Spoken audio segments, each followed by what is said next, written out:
സംസ്ഥാന ബി.ജെ.പി പ്രതിരോധത്തിലാക്കിയ രണ്ട് വിഷയങ്ങളാണ് ഒരേ ദിവസം. ഒന്ന് SC/ST നേതാക്കൾക്കൊപ്പം സംസ്ഥാന അധ്യക്ഷന്റെ ഉച്ചഭക്ഷണം എന്നൊരു പ്രത്യേക കാര്യപരിപാടിയായി വെണ്ടയ്ക്ക വലുപ്പത്തിൽ എഴുതി വെച്ചൊരു പദയാത്രാ പോസ്റ്റർ. രണ്ടാമത് ആ പദയാത്രയുടെ ഔദ്യോഗിക ഗാനത്തിൽ കേന്ദ്ര സർക്കാർ ഒരു അഴിമതി സർക്കാരാണെന്നും അഴിമതിക്ക് പേരുകേട്ട കേന്ദ്രഭരണ തന്ത്രം ഇന്ന് തച്ചുടയ്ക്കാൻ അണിനിരക്കൂ കൂട്ടരെ എന്ന ആഹ്വാനവുമാണ്.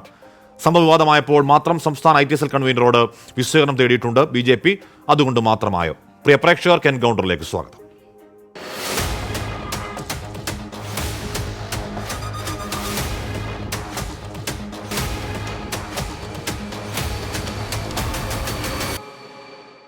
ആദ്യം വിവാദമായ പദയാത്രയിലെ ഔദ്യോഗിക ഗാനത്തിലെ ഒരു ഭാഗം ഒന്ന് കേൾക്കാം.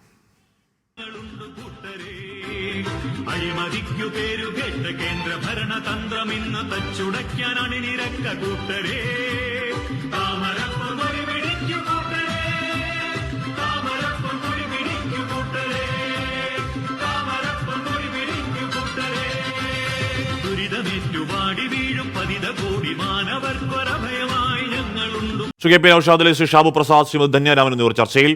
ശ്രീ ഷാബു പ്രസാദ്, നരേന്ദ്രമോദി പലയാവർത്തി കേരളത്തിൽ വന്നു പോകുന്ന 5 സീറ്റൊക്കെ പിടിക്കും എന്ന് അവകാശപ്പെടുന്ന ബി.ജെ.പിയുടെ ഔദ്യോഗിക പ്രചാരണ തുടക്കമായ പ്രചാരണ യാത്രയുടെ ഔദ്യോഗിക പ്രചാരണ ഗാനത്തിലാണ് അഴിമതിക്ക് പേരുകേട്ട കേന്ദ്രഭരണ തന്ത്രം എന്നൊക്കെ പറയുന്നത്. കെ സുരേന്ദ്രൻ ആദ്യമായി സത്യം പറഞ്ഞു എന്നൊക്കെ ട്രോളുകൾ കണ്ടു. ഒരു പ്രചരണ ഗാനം പോലും മര്യാദയ്ക്ക് എക്സിക്യൂട്ട് ചെയ്യാൻ അറിയാത്ത ബി.ജെ.പി. ആണോ തൃശ്ശൂരും തിരുവനന്തപുരമൊക്കെ പിടിക്കാൻ പോകുന്നത്? ഷാബു, ഞാനിപ്പോൾ എന്താ പറയാനാ എൻ്റെ ഹാഷ്മി, ഒരു കാര്യമുണ്ട്. ഇതിപ്പം ഇങ്ങനെ ഒരിക്കലും സംഭവിക്കാൻ പാടില്ലാത്ത ഒരബദ്ധമാണിത്. ബി.ജെ.പിക്ക് നല്ല ഒരു രാഷ്ട്രീയ പാർട്ടിക്കും അത് സംഭവിക്കാൻ പാടില്ല. പക്ഷേ എന്ത് ചെയ്യാനാണ്, മനുഷ്യ സഹജമായി അത് സംഭവിച്ചു പോയി. പഴയ ഒരു 2013 ഗാനമാണിത്. 2014 തെരഞ്ഞെടുപ്പിൻ്റെ സമയത്തുള്ള ഒരു ഗാനമാണിത്. അതിൻ്റെ ചുമതലപ്പെട്ടവർ അവർക്ക് സംഭവിച്ച ഒരു പിഴവാണിത്. അതിൻ്റെ അകത്ത് പ്രത്യേകിച്ച് അതിൻ്റെ അകത്ത് ന്യായീകരണത്തിനോ ക്യാപ്സൂളുകൾക്കോ ഒന്നും കാര്യമില്ല.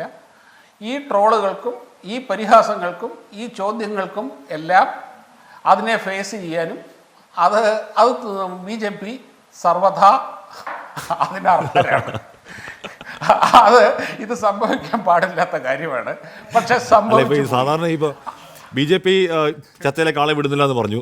സാധാരണത്തിൽ ബി.ജെ.പി. ആളെ വിടാത്തപ്പോൾ ഷാബു പ്രസാദ് വന്നിരുന്ന ആ വാദം പറയലാണ് പതിവ്. ഇത് ഷാബു തുടക്കത്തിൽ തന്നെ കഴിച്ചു ഞാൻ വിട്ടു. അതിനൊന്നും ക്യാപ്സൂൾ ഇറക്കാനൊന്നും എന്നെ കൊണ്ട് പറ്റില്ല. അല്ല ഷാബു പ്രസാദ് ഒന്ന് ആലോചിച്ച് നോക്കൂ. ഇത് നമ്മൾ ഇത് കുഞ്ഞുകളിയല്ലേ, ലോക്സഭാ തെരഞ്ഞെടുപ്പാണ് എന്ന് പറഞ്ഞാൽ ഏത് രാഷ്ട്രീയ പാർട്ടികൾക്കും ജീവൻ മരണ പോരാട്ടമാണ്. വളരെ ഗൗരവത്തിൽ നടക്കുന്ന ഒന്നാണ്. ഇത് ഏതെങ്കിലും ഏരിയ പ്രാദേശിക തലത്തിലുള്ളതല്ല. ഇത് സംസ്ഥാന അധ്യക്ഷൻ നയിക്കുന്ന അവരുടെ ഏറ്റവും പ്രസ്റ്റീജിയസ് ആയുള്ള കേരളത്തിലെ ലോക്സഭാ ഇലക്ഷൻ്റെ അവരുടെ ഫ്ലാഗ്ഷിപ്പ് പ്രോഗ്രാമാണ്. ആ പ്രോഗ്രാമിൽ ഔദ്യോഗിക ഗാനത്തിൽ കേന്ദ്ര സർക്കാർ അഴിമതി സർക്കാരാണ് എന്നൊക്കെ എഴുതി വെച്ച് കഴിഞ്ഞാൽ ഇത് അത്രയും സീരിയസോടു കൂടി മാത്രമേ ഇതിനെ കാണുന്നുള്ളൂ എന്നൊരു ചോദ്യം ചോദിക്കില്ലേ ബി.ജെ.പി. പാർട്ടി പ്രവർത്തകർ? വളരെ സീരിയസ് ആണെന്നേ. ഇത് വളരെ സീരിയസ് ആയിട്ട് ഇപ്പം ബി.ജെ.പിക്ക് എന്തായാലും സംഗതി പറ്റി. ഇനിയിപ്പോൾ ഇതിൻ്റെ അകത്ത് എന്താ ചെയ്യാനുള്ളത്? അതിൻ്റെ ചുമതലപ്പെട്ടവരോട് വിശദീകരണം ചോദിക്കുക. ഇനി ഇങ്ങനെ ഒരു അബദ്ധം സംഭവിക്കാതിരിക്കാൻ നോക്കുക. ഇതിൻ്റെ അകത്ത് ഇനി ചെയ്യാനുള്ളൂ. അത് 100% ഒരു കാരണവശാലും ഒരു ദേശീയ രാഷ്ട്രീയ പാർട്ടിയാണ്, രാജ്യം ഭരിക്കുന്ന പാർട്ടിയാണ്, ഇനിയും ഭരണത്തിൽ വരാൻ പോകുന്ന പാർട്ടിയാണ്. ഇതുപോലെയുള്ളൊരു നിർണായക ഘട്ടത്തിൽ സംഭവിക്കാൻ പാടില്ലാത്തൊരു കാര്യമാണ്. പക്ഷേ സംഭവിച്ചു പോയി. ഇപ്പോൾ കേരള ബി.ജെ.പിയെ പറ്റി ബി.ജെ.പി. അല്ല അത് KJP ആണ് എന്ന് പറയുന്ന ഒരുപാട് ഇപ്പം രാമസിംഹൻ അബൂബക്കറിൻ്റെ ആ പോസ്റ്റിന് താഴെയൊക്കെ KJP എന്ന് ഒരുപാട് കാണുന്നുണ്ട്. ഇപ്പോഴും നമ്മൾ ജസ്റ്റ് പോയി KJP അടിച്ചു നോക്കി കഴിഞ്ഞാൽ ഇഷ്ടംപോലെ സംസ്ഥാന നേതൃത്വത്തിന് വിമർശനമുണ്ട്. അപ്പോൾ സംസ്ഥാന നേതൃത്വം വീണ്ടും പരിഹാസ്യമാവുകയല്ലേ പ്രവർത്തകർക്ക് മുമ്പിൽ പോലും? ശ്രീ ഷാബു പ്രസാദ്, ഒരു കാര്യമുണ്ട്. ബി.ജെ.പി. ഈ പറഞ്ഞ പോലെ ബി.ജെ.പി. സത്യത്തിൽ കേരളത്തിലെ ബി.ജെ.പി. ഏറ്റവും കൂടുതൽ വിമർശിക്കപ്പെടുന്നത് ബി.ജെ.പി. സിമ്പതൈസേഴ്സിനാൽ തന്നെയാണ് ഏറ്റവും അധികം. അത് ഒരേ സമയം അത് ഈ സംഘപരിവാറിൻ്റെ ഒരു പോസിറ്റീവ് സൈഡാണത്. നിങ്ങൾ സോഷ്യൽ മീഡിയ ശ്രദ്ധിച്ചാൽ അറിയാം. ഈ കാര്യം ഇന്ന് ഇവിടെ ഈ ചർച്ചയ്ക്കെടുത്തിരിക്കുന്ന ഈ വിഷയം ഏറ്റവും അധികം ട്രോൾ ചെയ്തിട്ടുള്ളത്, ഏറ്റവും അധികം സോഷ്യൽ മീഡിയയിൽ അത് എടുത്തു പറഞ്ഞിട്ടുള്ളത് സത്യത്തിൽ എല്ലാ 5 വർഷം കൂടിയിരിക്കുമ്പോൾ ബി.ജെ.പിക്ക് വോട്ട് ചെയ്യുകയും പരമാവധി ബി.ജെ.പിയെ വിജയിപ്പിക്കാൻ വേണ്ടി ഇറങ്ങിത്തിരിക്കുകയും ഒക്കെ ചെയ്ത അതേ ആൾക്കാരാണ് ഇതിനെ ഏറ്റവും നന്നായിട്ട് വളരെ പരിഹാസത്തോടുകൂടി ട്രോളിയിട്ടുള്ളത്. അത് അബദ്ധമാണെന്ന് സമ്മതിക്കാം. ഇപ്പൊ IT സെൽ കൺവീനർ അതിൽ വിശദീകരണം തരുന്നു. പോട്ടെ, അത് മനുഷ്യ സഹജമാണ് സംഭവിച്ചത്. ഇപ്പൊ 2014 10 വർഷം മുമ്പുള്ളതാണ്. ആ പാട്ടൊക്കെ എടുത്ത് ഇപ്പോൾ മിക്സ് ചെയ്തു എന്ന് പറഞ്ഞാൽ എത്രത്തോളം വിശ്വസിക്കാൻ കഴിയുമെന്നാലും പോട്ടെ. അത് എന്തായാലും കേന്ദ്രം ഭരിക്കുന്ന ഒരു പാർട്ടി അതിൻ്റെ സംസ്ഥാന ഘടകം അവർ നടന്നൊരു ഒരു പദയാത്രയിൽ കേന്ദ്രത്തിനെതിരെ മനഃപൂർവ്വം ഇത്തരത്തിൽ എഴുതി വെക്കും എന്ന് കരുതുക സാധ്യമല്ലോ. അത് മനുഷ്യന് പറ്റാവുന്ന പിഴവാണെന്ന് കണ്ടാൽ പോലും മറ്റൊരു പോസ്റ്ററിൽ ഇറങ്ങിയിട്ടുണ്ട് SC/ST നേതാക്കൾക്കൊപ്പം ഉച്ചഭക്ഷണം. അതെന്തൊരു ഗുരുതരാവസ്ഥയാണെന്ന് ശ്രീ ഷാഹു പ്രസാദ്. എന്നിട്ട് കെ സുരേന്ദ്രൻ അത് ന്യായീകരിക്കുകയുമാണ്. ഹാഷ്മി ഇപ്പോൾ കെ സുരേന്ദ്രൻ അതിനെ അദ്ദേഹത്തിൻ്റെതായ ഒരു ന്യായീകരണം അദ്ദേഹം പറഞ്ഞിട്ടുണ്ട്. അതായത് അദ്ദേഹം ഒരു പിന്നോക്കക്കാരനാണ്, ഇവരുടെ ഒപ്പം ഭക്ഷണം കഴിക്കുന്നു എന്ന് പറയുന്നതിൽ എന്താണ് തെറ്റ് എന്നുള്ളതാണ് കെ സുരേന്ദ്രൻ പറഞ്ഞിരിക്കുന്നത്. എനിക്ക് അതിനെപ്പറ്റിയൊന്നും പറയാനില്ല. പക്ഷേ നമ്മളൊരു കാര്യമുണ്ട്, ഞാൻ അത് തുറന്നു തന്നെ പറയുകയാണ്. ഇപ്പം പ്രത്യേകിച്ച് രാഷ്ട്രീയത്തിൽ തുറന്ന് പറയേണ്ട കാര്യങ്ങളുണ്ട്, പൊതിഞ്ഞു പറയേണ്ട കാര്യങ്ങളുണ്ട്, പറയാതെ പറയേണ്ട കാര്യങ്ങളുണ്ട്, പറയാൻ പാടില്ലാത്ത കാര്യങ്ങളുമുണ്ട്. ഈ കൃത്യമായ തിരിച്ചറിവ് എപ്പോൾ, എങ്ങനെ, എപ്പോൾ, എവിടെ വെച്ച്, ഇതൊക്കെ ഒരു രാഷ്ട്രീയ പാർട്ടിക്കും രാഷ്ട്രീയ നേതൃത്വത്തിനും ഉണ്ടാകേണ്ടത് വളരെ അത്യാവശ്യമായ കാര്യമാണ്. വളരെ അത്യാവശ്യമായിട്ടുള്ള കാര്യമാണ്. നമുക്കറിയാവുന്ന കാര്യമൊക്കെ തന്നെയാണിത്. ഇപ്പോൾ SC/ST നേതാക്കൾക്കൊപ്പം ഭക്ഷണം കഴിക്കുന്നു എന്ന് പറയുന്നു. ഇത് സത്യത്തിൽ ഇങ്ങനെ പറയാതെ എന്നാൽ നാളെ അത് സ്വാഭാവികമായ ഒരു വാർത്തയായി വരേണ്ട കാര്യമാണ്. പക്ഷെ അതവിടെ നടക്കും. എല്ലാ രാഷ്ട്രീയ പാർട്ടികളും ഈ രീതിയിലുള്ള രാഷ്ട്രീയ പരിഗണനകളും ജാതി മത പരിഗണനകൾ ഒക്കെ വെച്ചുകൊണ്ടാണ് എല്ലാ പരിപാടികളും ആസൂത്രണം. നമ്മളിപ്പോൾ ചർച്ച നടക്കുന്ന പോലെയാണ് ഭക്ഷണം കഴിക്കുന്നത്. അങ്ങനെയാണോ? ഇപ്പം നമ്മൾ ഭക്ഷണം കഴിക്കും, നമ്മൾ എത്ര ആരുടെ കൂടെ ഭക്ഷണം കഴിക്കുന്നു? SC/ST നേതാക്കളാണെന്ന് നോക്കിയിട്ടാണോ ഭക്ഷണം കഴിക്കുക? അല്ലെങ്കിൽ എത്ര സംഘടനാ നേതാക്കളുടെ ആരുടെ ജാതി ആരുടെ മതം നോക്കിയിട്ടാണോ ഭക്ഷണം കഴിക്കുക ശ്രീ ഷാഹു പ്രസാദ്? എന്നിട്ട് ഒറ്റ മിനിറ്റ് കെ സുരേന്ദ്രൻ പറയുന്നതൊന്ന് കേൾക്കാവോ? അതിനുള്ള പ്രതികരണം ഒന്ന് പ്ലേ ആവോ? പട്ടികജാതി പട്ടികവർഗ സംഘടനകളാണ് ഇന്നലെ കോഴിക്കോട്ട് ഞങ്ങളുടെ പരിപാടിയിൽ വന്നത്. അവരൊന്നും BJPക്കാരല്ല. ആ പട്ടികജാതി പട്ടികവർഗ സംഘടനാ നേതാക്കളോടൊപ്പമാണ് ഞാൻ ഉച്ചഭക്ഷണം കഴിച്ചത്. അതിലെനിക്ക് അഭിമാനമേ ഉള്ളൂ. പിണറായി വിജയനെ പോലെ ഇവിടുത്തെ പാറമട മുതലാളിമാരിൽ നിന്നും മദ്യമാഫിയകളിൽ നിന്നും മാസപ്പടിക്കാരുടെയും കൂടെ അല്ല ഞാൻ ഈ പരിപാടിയിലുടനീളം പ്രാതലും ഉച്ചഭക്ഷണവും അത്താഴവും കഴിക്കുന്നത്. ഷാബു, ഇത് ആ പോസ്റ്റർ, ഒരു വെളിവുകേടുള്ള ഒരു പോസ്റ്റർ പുറത്തിറങ്ങി. അതിന്റെ വെളിവുകേട് എന്താണെന്ന് പോലും സംസ്ഥാന അധ്യക്ഷൻ മനസ്സിലാവുന്നില്ല. അതെന്തൊരു കഷ്ടമാണ്. ഇപ്പോൾ പോസ്റ്റർ അടിച്ചാൽ ഇപ്പോൾ IT സെൽ കൺവീനർ തലയ്ക്ക് വെക്കുകയാണ്. അത് പോട്ടെ, ഇത് പുറത്തു വന്ന് അതാർക്കും മനസ്സിലാവുന്നില്ല. ഇത് പ്രശ്നമാണെന്ന് ആർക്കും മനസ്സിലാവുന്നില്ല. സംസ്ഥാന അധ്യക്ഷയോട് ചോദിക്കും, സംസ്ഥാന അധ്യക്ഷൻ അതിനെ ന്യായീകരിക്കുകയാണ്. എന്താണ് കുഴപ്പം? SC/STക്കാർക്ക് ഭക്ഷണം കഴിച്ചാൽ എന്താ കുഴപ്പം എന്ന് ചോദിക്കുകയാണ്. ഇതെന്താണ് ഷാബു? അത് മനസ്സിലാക്കാനുള്ള സാമാന്യ ബോധം ഉണ്ടാവാത്ത എന്താണ് ഒരു പാർട്ടിയുടെ സംസ്ഥാന അധ്യക്ഷൻ? ഒരു കാര്യം ഞാൻ പറയട്ടെ ഹാഷ്മി. ഇപ്പം അത് ഈ കഴിഞ്ഞ മാസം ഇവരുടെ നവകേരള യാത്ര നടന്നു. ഈ നവകേരള യാത്രയിൽ അതിൻ്റെ അകത്ത് പറഞ്ഞിരിക്കുന്ന ഓരോ സ്ഥലത്ത് ചെല്ലുന്നു അവിടുത്തെ പൗരപ്രമുഖന്മാരുമായിട്ട് പ്രഭാത ഭക്ഷണം എന്നായിരുന്നു ഉണ്ടായിരുന്നത്. ആരാ സാർ ഈ പൗരപ്രമുഖരെന്ന് പറയുന്നത്? ഈ പൗരപ്രമുഖരെന്ന് പറയുന്ന നിർവചനം എന്താണ്? നമ്മുടെ കൺമുമ്പിൽ ഒരു മാസം മുമ്പ് കണ്ടതാണ്. അവിടെ നല്ല ഗംഭീര, ശരി ആയിക്കോട്ടെ, അത് അവരുടെ സ്വാതന്ത്ര്യം. പിന്നെ ഈ SC/ST എന്ന് പറയുന്ന അതായത് പിന്നോക്കക്കാരനായ ഒരു പ്രസിഡന്റ്, പിന്നോക്ക വിഭാഗത്തിൽപ്പെട്ട ഒരു പ്രസിഡന്റ്, ഇവിടെ വന്ന ഒരു വലിയ വിഭാഗം ഈ റാലിയിൽ വന്ന അവരുടെ നേതാക്കൾ അതിൻ്റെ ലീഡർഷിപ്പുമായിട്ട് ചേർന്ന് ഭക്ഷണം കഴിക്കുന്നതിൻ്റെ അത് യാതൊരു തെറ്റുമില്ല. പിന്നെ ഇത് പോസ്റ്ററിൽ അച്ചടിക്കേണ്ടിയിരുന്നോ എന്നൊക്കെ ഉള്ളത് ഭക്ഷണം കഴിക്കണം, ഉറപ്പായും അധ്യക്ഷ ഭക്ഷണം കഴിക്കണം. പക്ഷേ അത് ഭക്ഷണം കഴിക്കുന്നതിനെ മാർക്കറ്റ് ചെയ്യാൻ വേണ്ടി ഇവർക്ക് ഭക്ഷണം കഴിക്കുന്നത് എന്തോ മഹത്തായ ഒരു കാര്യമാണ് എന്ന് പറഞ്ഞ് അതിനൊരു പ്രത്യേക കാര്യപരിപാടി എഴുതി പിടിപ്പിക്കുമ്പോഴാണ് അതിന് വെളിവുകേടെന്ന് പറയേണ്ടി വരുന്നത്. അത് മനസ്സിലാവുന്നില്ല അധ്യക്ഷനോട് പറയുന്ന കൂടിയാണ്. ശരി, ഞാനെത്താം. ശ്രീമൻ ധന്യരാമൻ, അത്രേ ഉള്ളോ എന്ന് പറഞ്ഞാൽ ഇപ്പോൾ ഈ പറഞ്ഞ പരിപാടിയിൽ ഒരുപാട് SC/ST നേതാക്കൾ പങ്കെടുത്തുകൊണ്ടേയിരിക്കുന്നു. അപ്പോൾ കെ സുരേന്ദ്രൻ പറയുകയാണ്, ഞാൻ ക്രൈസ്തവ നേതാക്കളുടെ ഭക്ഷണം കഴിച്ചു, ഏതോ പള്ളിയിൽ പോയി എന്തോ മധുരമൊക്കെ കഴിച്ചു, അതുപോലെ SC/ST നേതാക്കളുടെ ഭക്ഷണം കഴിച്ചു, അത് എഴുതി വെച്ചു, അത്രേ ഉള്ളോ?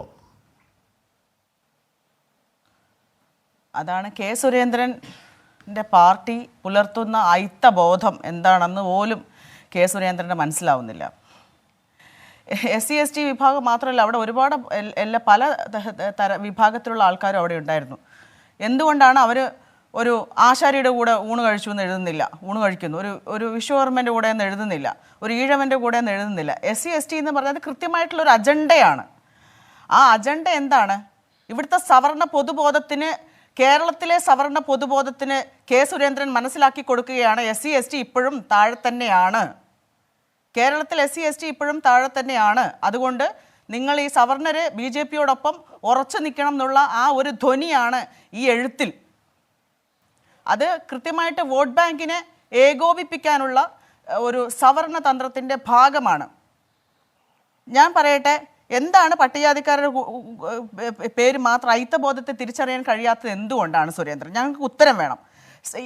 മറ്റു സംസ്ഥാനങ്ങളെ വെച്ചിട്ട് കേരളത്തിലെ പട്ടികജാതിക്കാർ ഒരുപാട് മുൻപോട്ടേക്ക് പോയവരാണ്. അപ്പം അങ്ങനെ മനഃപൂർവ്വം അത് ബോധപൂർവം എഴുതി ചേർത്തതാണ്. അത് അട്രോസിറ്റി ആണെന്നുള്ളത് സുരേന്ദ്രനും അറിയാം, സുരേന്ദ്രൻ്റെ പാർട്ടിക്കും അറിയാം. അത് മനഃപൂർവ്വം എഴുതി വെച്ചത് തന്നെയാണ്. അല്ല ഞാൻ പറഞ്ഞ അവര് ഞങ്ങളെ ഈ പറഞ്ഞ ഓർമ്മയുണ്ട്, SC/ST അട്രോസിറ്റീസ് ആക്ട് വെള്ളം ചേർന്ന് നശിപ്പിച്ചപ്പോൾ ദളിത് സംഘടനകളുടെ വലിയ പ്രതിഷേധം ഉണ്ടായി. അതിന് തുടർച്ചയിൽ ദളിത് വീടുകളിൽ പോയി ഭക്ഷണം കഴിക്കുക എന്നൊരു പദ്ധതി തന്നെ BJP കേന്ദ്ര നേതൃത്വം തയ്യാറാക്കിയതാണ്. അന്ന് ദളിത് വിഭാഗത്തെ ഇൻസൾട്ട് ചെയ്യലാണെന്ന് പറഞ്ഞത് എന്താണ് ഇവരോടാണ് BJPയുടെ MP ആയിരുന്ന സാവിത്രിബായി പോലെ പറഞ്ഞതാണ്. നിഷ്കളങ്കമായിട്ട് അതെ, ഇവരിതെല്ലാം ഈ നിഷ്കളങ്കമാണ് എന്ന് വരുത്തി തീർക്കാൻ വേണ്ടി ശ്രമിക്കും. പക്ഷേ ഇതൊന്നും ഒരു നിഷ്കളങ്കത ഇല്ല എന്നുള്ള കാര്യം ഇന്ത്യയിലെ പൊതുസമൂഹത്തിന് ഇത് നന്നായിട്ട് അറിയാം. അവർ ഞങ്ങളെ നോക്കിയിട്ടാണ് ചോദിക്കുന്നത്. SC/ST അവരുടെ BJPയുടെ നേതാവിൻ്റെ കൂടെ ഭക്ഷണം കഴിക്കുന്നത് പോസ്റ്ററായിട്ട് 2024 എഴുതി വെക്കുന്ന ഈ BJP ഇവരെവിടെ കിടക്കുന്നു? ഇവരുടെ ബോധം, ഇവരുടെ ചരിത്രബോധം, ഇവർ ചരിത്രത്തിൽ നിന്ന് ഇവർ പിന്നോട്ടേക്ക് പോകുന്നവരാണ്. ഞങ്ങൾക്കറിയാം, സുരേന്ദ്രനെയും സുരേന്ദ്രൻ്റെ പാർട്ടിയെയും നന്നായി തിരിച്ചറിഞ്ഞവരാണ് ഞങ്ങൾ തിരിച്ചങ്ങോട്ട് ചോദിക്കുകയാണ്. ഞങ്ങൾക്ക് കുറച്ച് ചോദ്യങ്ങൾ ചോദിക്കാനുണ്ട്. ഇവിടെ സുരേന്ദ്ര നിങ്ങൾ ഞങ്ങളെ നോക്കി ഊണ് കഴിക്കുമെന്ന് പറയും.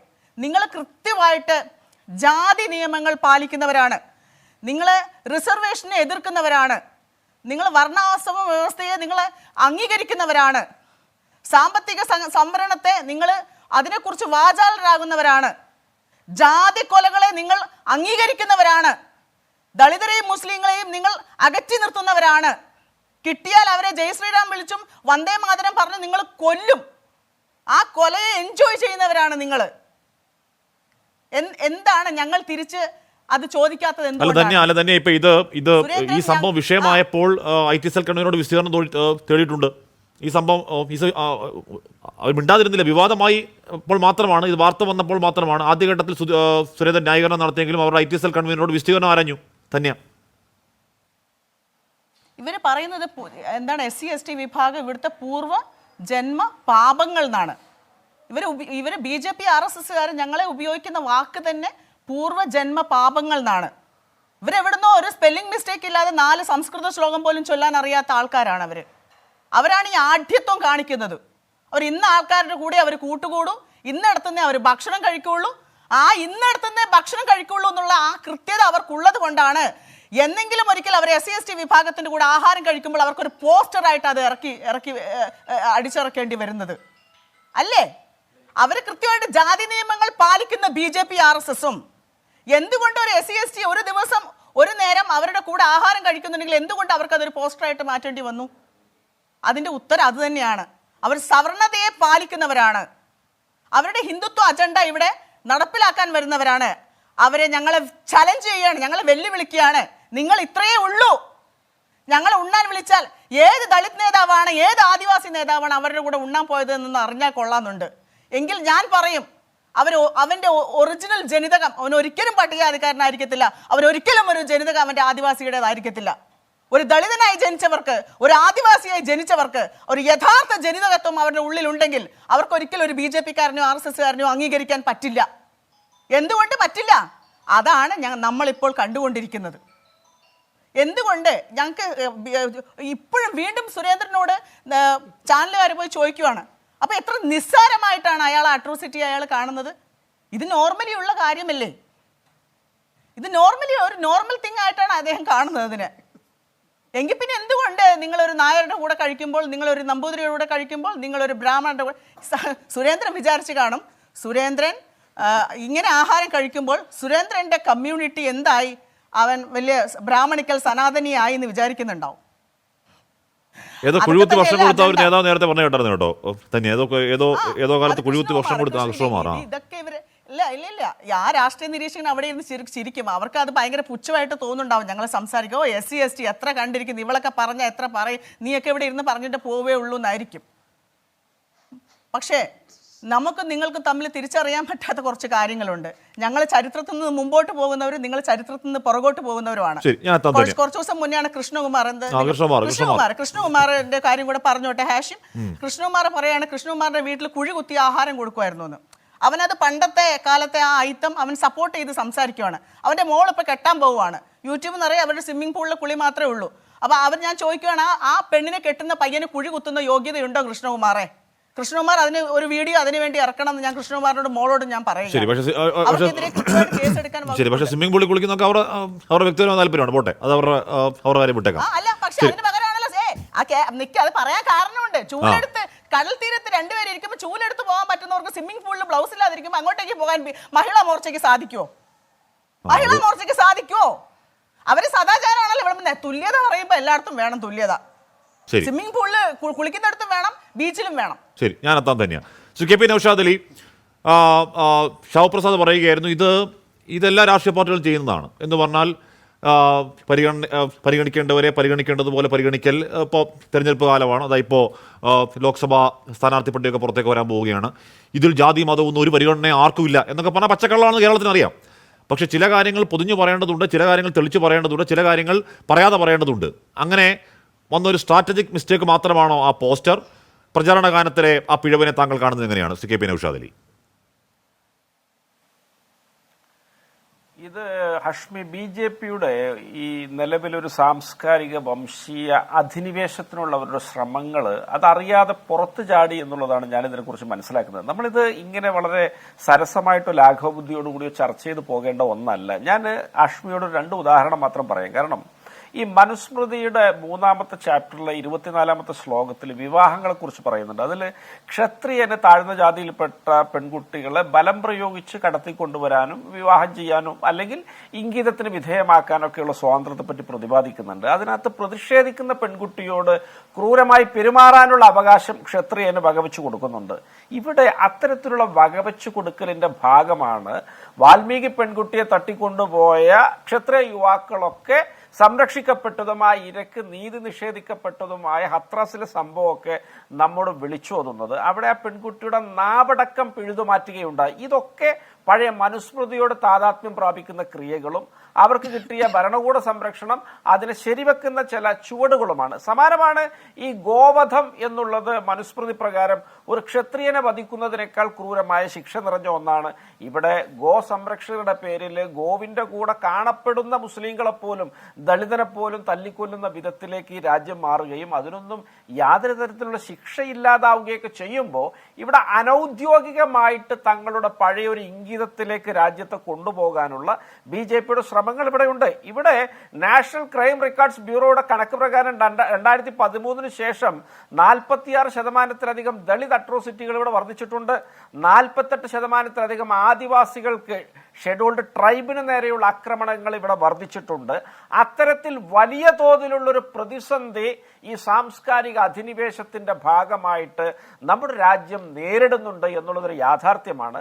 1949 നവംബർ 26 ഭരണഘടന പൂർത്തിയായിട്ട് 3-ാം ദിവസം ഇറങ്ങിയ ഓർഗനൈസറിൽ മനുസ്മൃതി ഭരണഘടനയ്ക്ക് പകരം സ്ഥാപിക്കേണ്ട ആവശ്യകതയെക്കുറിച്ചും അതിനെ നിരസിച്ച ഭരണഘടനാ പണ്ഡിറ്റുകളെ എന്ന് വിളിച്ച് ആ ഭരണഘടനാ സമിതി അംഗങ്ങളെ ആക്ഷേപിച്ചുമൊക്കെ ഓർഗനൈസർ ലേഖനം എഴുതിയതൊക്കെ നമ്മുടെ മുന്നിലുണ്ട്. അപ്പൊ തീർച്ചയായിട്ടും ഇവിടെ ഇക്വാലിറ്റി എന്നൊരു പദത്തിന് യാതൊരു അർത്ഥവും കൽപ്പിക്കാത്ത, ജനനത്തിന്റെ പേരിൽ ആളുകളെ വർഗീകരിച്ചു നിർത്തുന്ന, ജാതീയമായ ശ്രേണികൾ കൃത്യമായി തൊഴിലിന്റെ അടിസ്ഥാനത്തിൽ ഉറപ്പിക്കുന്ന, താഴ്ന്ന ജാതിക്കാരൻ ഒരിക്കലും മോചനമില്ലാത്ത വിധം ബ്രാഹ്മണന്റെ സേവകനും അടിമയുമായിട്ട് രൂപകൽപ്പന ചെയ്യുന്ന ഒരു മനുസ്മൃതിയെ മനസ്സാ ആശ്ലേഷിച്ച BJPക്കാര് ചിലപ്പോ ഇന്നത്തെ ഒരു സാഹചര്യത്തിൽ അത് പരസ്യമായിട്ട് അവരുടെ അംബ്രല്ല പൊളിറ്റിക്സ്, ഒരു ഹിന്ദു അംബ്രല്ല ഉണ്ടാക്കി ഭരണം പിടിക്കുന്ന ഒരു പൊളിറ്റിക്സിന്റെ ഭാഗമായിട്ട് അത് പൊതിഞ്ഞു പറയുന്നുണ്ടാകാം. അങ്ങനെയുള്ള പൊതിഞ്ഞു പറച്ചിലുകൾ, ഷാബു പറഞ്ഞതുപോലെയുള്ള പൊതിഞ്ഞു പറച്ചിലുകൾ ചില നേരത്തൊക്കെ മനുഷ്യനെ സംബന്ധിച്ചിടത്തോളം പരസ്യമായിട്ട് അറിയാതെ തികട്ടി വരും. അത്തരത്തിലുള്ളൊരു ഹാങ് ഓവറാണ് BJPക്ക് കോഴിക്കോട്ടെ ആ പരിപാടിയുമായി ബന്ധപ്പെട്ട് സംഭവിച്ചത് എന്നുള്ളതാണ് ഞാൻ മനസ്സിലാക്കുന്നത്. പിന്നെ BJPയുടെ കേരള നേതാക്കളെ സംബന്ധിച്ചിടത്തോളം അവരൊക്കെ തിരുമണ്ടന്മാരാണ്. കേന്ദ്രത്തിലെ BJPയുടെ മുന്നേറ്റമൊക്കെ ഒരു കഴഞ്ചു പോലും കേരളത്തിൽ പ്രയോജനപ്പെടുത്താൻ കഴിയാത്ത ആളുകളാണ്. അത്തരത്തിൽ ശേഷിക്കുറവുള്ള ആളുകളുടെ കയ്യിൽ ഈ സിസ്റ്റമൊക്കെ വന്ന് അവർ പ്രവർത്തിപ്പിച്ച് മുന്നോട്ട് കൊണ്ടുപോകുമ്പോൾ ഇത്തരത്തിൽ ഷാബു പറഞ്ഞതുപോലെ ഒളിപ്പിച്ചും പൊതിഞ്ഞും ഒക്കെ ചെയ്യേണ്ടതും പറയേണ്ടതൊക്കെ പുറത്താവുന്നു. അത് പാട്ടിന്റെ രൂപത്തിൽ വരുന്നു, നോട്ടീസിന്റെ രൂപത്തിൽ വരുന്നു എന്നുള്ളതാണ് യാഥാർത്ഥ്യം. സംസ്ഥാനത്തെ ഈ രാജ്യത്തെ അടിസ്ഥാന ജനവിഭാഗങ്ങൾ ഇത് ഗൗരവമായിട്ട് വിലയിരുത്തേണ്ടതുണ്ട്. BJPയുടെ യഥാർത്ഥ സ്വഭാവം അവർ വിലയിരുത്തേണ്ടതുണ്ട്. ഇവരെ 80-20 പൊളിറ്റിക്സ് ഒക്കെയാണല്ലോ UPയിലൊക്കെ പറയുന്നത്. ന്യൂനപക്ഷങ്ങളെ പ്രത്യേകിച്ച് മുസ്ലിങ്ങളെ മാത്രം പാർശ്വവൽക്കരിച്ച് ഒരു രാഷ്ട്രീയവുമായിട്ട് BJP മുന്നോട്ട് പോകുമ്പോൾ അവരുടെ മനസ്സിനകത്തെ ദുഷ്ടലാക്ക് എന്താണ് എന്ന് ഈ രാജ്യത്തെ 50% വരുന്ന പിന്നോക്ക ദളിത് ഹിന്ദുക്കളെ മനസ്സിലാക്കേണ്ടതുണ്ട് എന്നാണ് എനിക്ക് പറയാനുള്ളത്.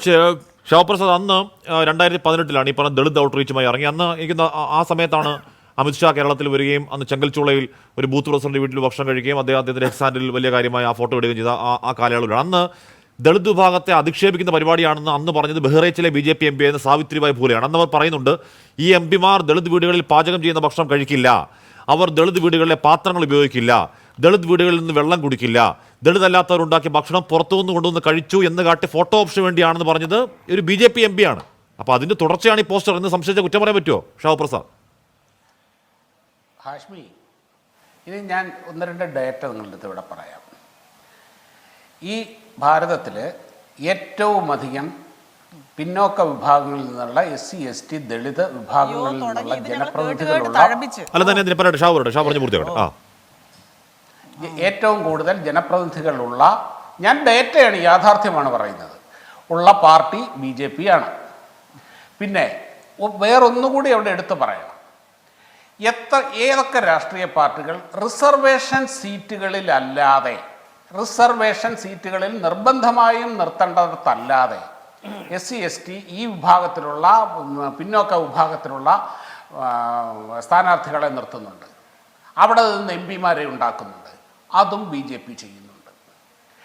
ഈ BJPയുടെ 2 ടേമും, ഈ 2014 2 ടേമിലും ഈ രാജ്യത്തിന്റെ ഏറ്റവും പരമോന്നത പദവിയായ പ്രസിഡന്റ് സ്ഥാനത്തേക്ക് തെരഞ്ഞെടുത്തത് ഒന്ന് രാംനാഥ് കോവിന്ദ്, ഇപ്പോഴത്തെ പ്രസിഡന്റ് ദ്രൗപദി മുർമു. ഇത്രയും കാലത്തിനിടയിൽ ആദ്യമായിട്ട് ഒരു ഗോത്രവർഗ വനിതയെ ഈ രാജ്യത്തിന്റെ സർവ്വസൈന്യാധിപയാക്കിയതാരാണ്? സർവ്വസൈന്യാധിപ. ഇതൊക്കെ ചെയ്ത BJPക്ക് RSSന് ഒരു ദളിത് സർസംഘചാലം ഉണ്ടാവാത്ത എന്താണ് ഷാബു? ഏത് RSSന് ഒരു ദളിത് സർസംഘചാലം ഉണ്ടാവാത്ത എന്താണ് കാര്യം? അവിടെ RSSന്റെ സർസംഘചാലക അല്ലെങ്കിൽ ആ പദവികളിലേക്ക് ഒരു തരത്തിലുള്ള ജാതി പരിഗണനകളും വെച്ചിട്ടല്ല അവിടെ തെരഞ്ഞെടുപ്പുകൾ നടക്കുന്നത്. ബാക്കി കാര്യങ്ങളും ജാതി പരിഗണന. താങ്കൾ നേരത്തെ പറഞ്ഞ എല്ലാം ജാതി പരിഗണനയായിരുന്നോ? രാഷ്ട്രപതി അടക്കം എല്ലാം ജാതി പരിഗണന മാത്രമായിരുന്നോ? അല്ല, അതിന്റെ ആ വിഭാഗത്തിൽ നിന്ന് യോഗ്യനായ ഒരാൾ വന്നപ്പോൾ അത് അങ്ങനെ ചെയ്തു. അതാണ് ചെയ്തത്. അപ്പൊ അവിടെ ജാതി പരിഗണിക്കാം, ഇവിടെ ജാതി പരിഗണന ഉണ്ടാവില്ല, അങ്ങനെയല്ലേ? താങ്കൾ പറയുന്നത് രാഷ്ട്രപതിക്ക് അടക്കം ജാതി പരിഗണിച്ച് രാഷ്ട്രപതിയാക്കാം, എന്നാൽ RSSന്റെ സർസംഘചാലകത്തിൽ ജാതി പരിഗണിക്കുകയില്ല, അല്ലേ? ഈ രാജ്യത്ത് ആദ്യമായി ഒരു ദളിത് അഖിലേന്ത്യാ അധ്യക്ഷൻ ഉണ്ടായിരുന്നത് BJPക്കാണ്. അദ്ദേഹം ഒരു ആരോപണത്തെ തുടർന്ന് പുറത്തുപോയി. ബംഗാരു ലക്ഷ്മൺ 2000 ആരോപണം ഉണ്ടായി, അത് പുറത്തുപോയെങ്കിലും ഇതിന്റെ അടിത്തറ RSS ആണല്ലോ സർ. നിങ്ങൾ ഈ പറയുന്നതിൽ ആത്മാർത്ഥത ഉണ്ടെങ്കിൽ, ഇത് വോട്ട് ബാങ്ക് പൊളിറ്റിക്സ് ഒന്നും അല്ലെങ്കിൽ, ഇത് വോട്ട് നേടാനുള്ള തന്ത്രം മാത്രമല്ലെങ്കിൽ, ഹിന്ദു ഐക്യം പറയുന്നത് വോട്ടിന് വേണ്ടി മാത്രമല്ലെങ്കിൽ, ദളിതരെ യഥാർത്ഥത്തിൽ നിങ്ങളുടെ കൂടെ ഉള്ളവരായി കാണുന്നുണ്ടെങ്കിൽ എന്തുകൊണ്ട് അതിന്റെ ആദ്യ സർസംഘചാലകം ഈ സമയം വരെ ഒരാൾ പോലും ഈ ഭാഗത്തു നിന്ന് ഉണ്ടാവുന്നില്ല? പോട്ടെ, OBC പോലും ഉണ്ടാവുന്നില്ല. RSSന് ആകെ 7 സർസംഘചാലകന്മാരെ ഉണ്ടായിട്ടുള്ളൂ ഇതുവരെ. 7 സർസംഘചാലകന്മാരെ ഉണ്ടായിട്ടുള്ളൂ. ആ സംഘടനയെ ആ സമയത്ത് നയിക്കാൻ ഏറ്റവും പ്രാപ്തനായ ഒരു വ്യക്തി, ആ വ്യക്തിയെയാണ് RSS ആ ചുമതല ഏൽപ്പിക്കുന്നത്, ഒരു സംഘടനയെ ചുമതല ഏൽപ്പിക്കുന്നത്. അതാണ് ചെയ്യുന്നത്. ഇനി ഞാനൊരു കാര്യം പറയട്ടെ. ഇപ്പം ഇന്ന് രാജ്യം മുഴുവനും ഏറ്റവും അധികം ചർച്ചാ വിഷയമായ കാര്യമാണല്ലോ നിങ്ങളൊക്കെ എതിർക്കുകയൊക്കെ ചെയ്യുന്ന രാമക്ഷേത്രം. അയോധ്യയിലെ രാമക്ഷേത്രത്തിലെ 1989 ആദ്യ ശില പാകിയതാരാണ്? കാമേശ്വർ ചൗപ്പാൽ എന്ന ഒരു ദളിതനാണ് ചെയ്തത്. ഒരു ദളിതനെ കൊണ്ടാണ് അത് ചെയ്യിച്ചത്. ആദ്യ ശിലയിട്ടത് ഈ അയോധ്യയിൽ ഇപ്പോൾ ഉയർന്നു നിൽക്കുന്ന രാമക്ഷേത്രത്തിൻ്റെ ഇങ്ങനെ ഉദാഹരണങ്ങളാണെങ്കിൽ നമുക്ക് ഇഷ്ടം പോലെ കാണിക്കാനുണ്ട്. പിന്നെ ധന്യാരാമന് അവരുടെ രാഷ്ട്രീയം പറയാം, അവർക്ക് അവരുടേതായ കൺസിഡറേഷൻ ഉണ്ട്. ഇപ്പോൾ കിട്ടിയ ഈ ഒരു ചാൻസ്, ഈ ഒരു അവസരം എല്ലാ അർത്ഥത്തിലും ഉപയോഗിക്കാനുള്ള അവകാശം അവർക്കുണ്ട്. അതവർ ചെയ്യുന്നു. അല്ലാതെ അതിനപ്പുറത്തേക്ക് ഈ എന്താണ് മനുസ്മൃതി മറ്റത് മറിച്ചത് ഇതിനൊന്നും എനിക്കതിനകത്ത് മറുപടിയൊന്നും പറയാനില്ല. ഞാൻ ഉള്ള കാര്യം ഇപ്പോൾ ഹാഷ്മിക്ക് അറിയാമല്ലോ, ഞാനിപ്പോൾ ഇവിടെ സ്വതന്ത്ര രാഷ്ട്രീയ നിരീക്ഷകനായിട്ടാണ് ഇരിക്കുന്നതെങ്കിലും താങ്കളുടെ രാഷ്ട്രീയ പക്ഷമാർന്നത് ഞാൻ അങ്ങനെ രാഷ്ട്രീയ സ്വയംസേവക സംഘവുമായി ചേർന്ന് പോകുന്ന വളരെ അടുത്ത ബന്ധവുമുണ്ട്. ഈ കണ്ട കാലം മുതൽ ഞാൻ സത്യം പറയാം, ഈ പറഞ്ഞ ഞാൻ മനുസ്മൃതി എന്ന് പറയുന്ന സാധനം കണ്ടിട്ടുമില്ല, ഞാൻ വായിച്ചിട്ടുമില്ല. ഈ കണ്ട കാലത്ത് മുഴുവൻ RSS അതിന്റെ ശാഖകളിലോ ഒരിടത്തും ഈ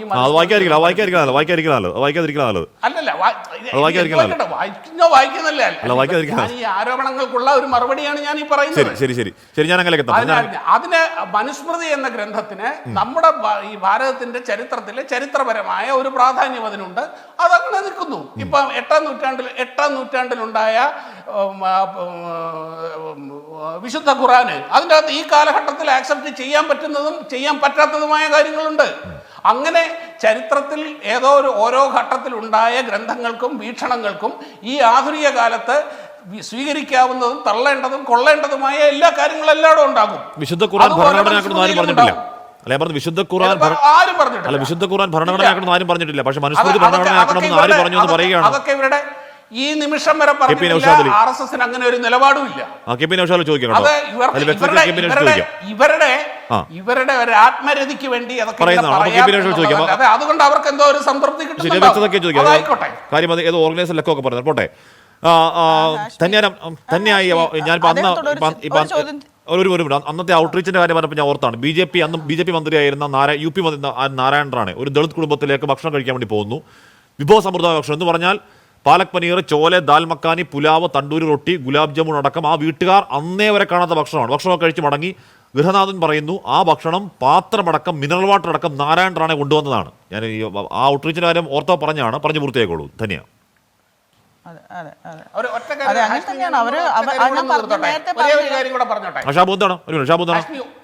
പറയൂ. ഒരു കാര്യം വേറൊന്നുമല്ല, ഇവിടെ പിന്നെ നൗഷാദ് അലി ഗോവധത്തിന്റെ കാര്യമൊക്കെ ഇവിടെ പറഞ്ഞു. എൻ്റെ പൊന്ന് നൗഷാദ് അലി, ഈ നാട്ടിൽ ഈ രാജ്യത്തെ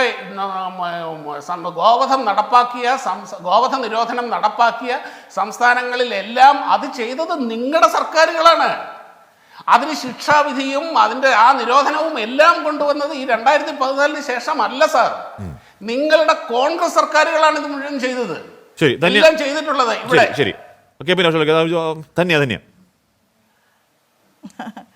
അതായത് ഇത്രയല്ലേ ഇവിടെ അവരെ ചരിത്രം വിളമ്പി. ഏറ്റവും കൂടുതൽ ഇവർ സ്ഥിരം പറയുന്ന ഡയലോഗാണ്, രാഷ്ട്രപതി തൊട്ട് ഇങ്ങോട്ടേക്ക് അവരേറ്റവും കൂടുതൽ ദളിതരെ അവർ പ്രധാനപ്പെട്ട പോസ്റ്റുകൾ നിയമിച്ചു, അവർ സംവരണം നോക്കിയില്ല, അവർ ഒന്നും നോക്കിയില്ല എന്നൊക്കെ പറയും. ഇതേ ഗോത്രവർഗ പ്രസിഡന്റ് ഉണ്ടായപ്പോഴാണ് ഇവിടെ ആദിവാസിയുടെ മേലെ BJP നേതാവ് മൂത്രമൊഴിച്ചത്. സോഷ്യൽ മീഡിയയിൽ ഇപ്പം നമ്മൾ എടുത്ത് വിഷ്വൽസ് ഉണ്ടെങ്കിൽ ഒന്ന് എടുത്ത് കാണിക്കണം. ഈ ഗോത്രവർഗ പ്രസിഡന്റ് ഉണ്ടായ ശേഷമാണ് BJP നേതാവ് പറയട്ടെ നിങ്ങൾ കാണിക്കാതെ ഞാൻ പറയട്ടെ ദ്രൗപദി മുർമുവെ ഗോത്രവർഗ ജനിതകത്തിൽ പെട്ടുന്നവരാണ് എന്ന് അംഗീകരിക്കുന്നുണ്ടോ? അവർക്ക് ഗോത്രവർഗ ജനിതകമല്ല എന്നാണോ നിങ്ങൾ പറയുന്നത്? നിങ്ങൾ ഇവിടെ പറഞ്ഞല്ലോ. അതുകൊണ്ടാണല്ലോ അവർ പ്രധാനപ്പെട്ട BJPയുടെ പ്രധാനപ്പെട്ട ഒരു വേദികളിലും ആ വനിത ഇല്ലാത്തത്.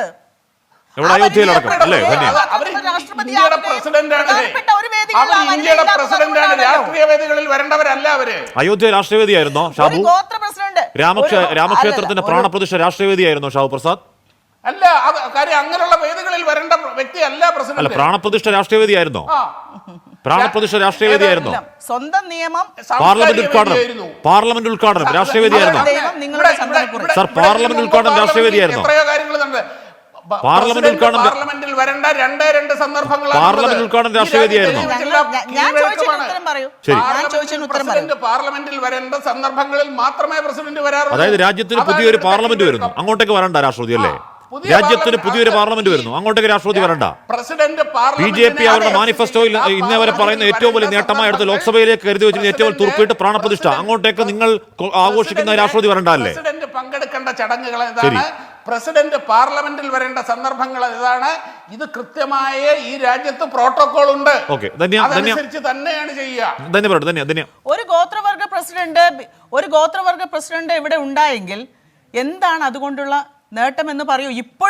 ഇപ്പോഴും ആദിവാസികളുടെ മേൽ മൂത്രം ഒഴിക്കുന്ന BJP നേതാക്കന്മാരില്ലേ? നിങ്ങൾ ആ ചോദ്യത്തിന് ഉത്തരം പറയൂ.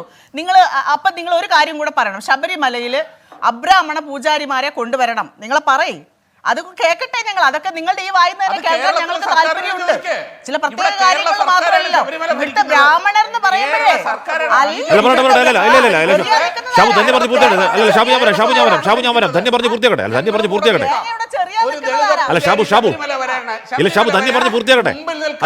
അല്ല ധന്യയുടെ ചോദ്യങ്ങൾ ചോദിച്ചേട്ടെ, ഞാൻ മറുപടി കേട്ടു. ശരി ശരി, ധന്യ പറഞ്ഞ് പൂർത്തിയാക്കട്ടെ. ശബരിമലയിലെ ഒരു ദളിത പൂജാരി വേണമെന്ന് BJP പറയോ? BJP ആണോ? അല്ല, വേണമെന്ന് BJP പറയോ? അതോ കേരള സർക്കാരാണോ? ശബരിമലയിൽ അബ്രാഹ്മണ പൂജാരി വേണമെന്ന് ഇപ്പൊ ഷാവ് പ്രസാദ് പറയോ? ഞാൻ പറയും, ഉറപ്പിച്ചു പറയും, വേണമെന്ന് പറയും, 100% പറയും. ക്ലിയർ അധികാരം വേണം.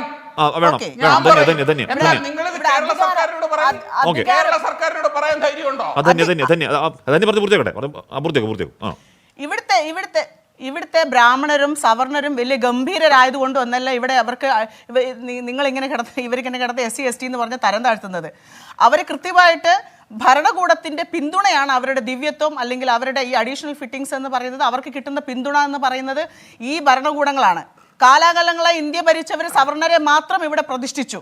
ബാക്കി എല്ലാവരെയും ഇകഴ്ത്തി ഇതുപോലെ വല്ലപ്പോഴും ചേരികളിൽ പോയി ഉണ്ണാനും അവർക്ക് വളരാനും ഉള്ള ഒരു സ്പേസ് കൊടുക്കാതെ ഞങ്ങൾക്ക് വളരാനുള്ള സ്പേസ് കൊടുക്കാതെ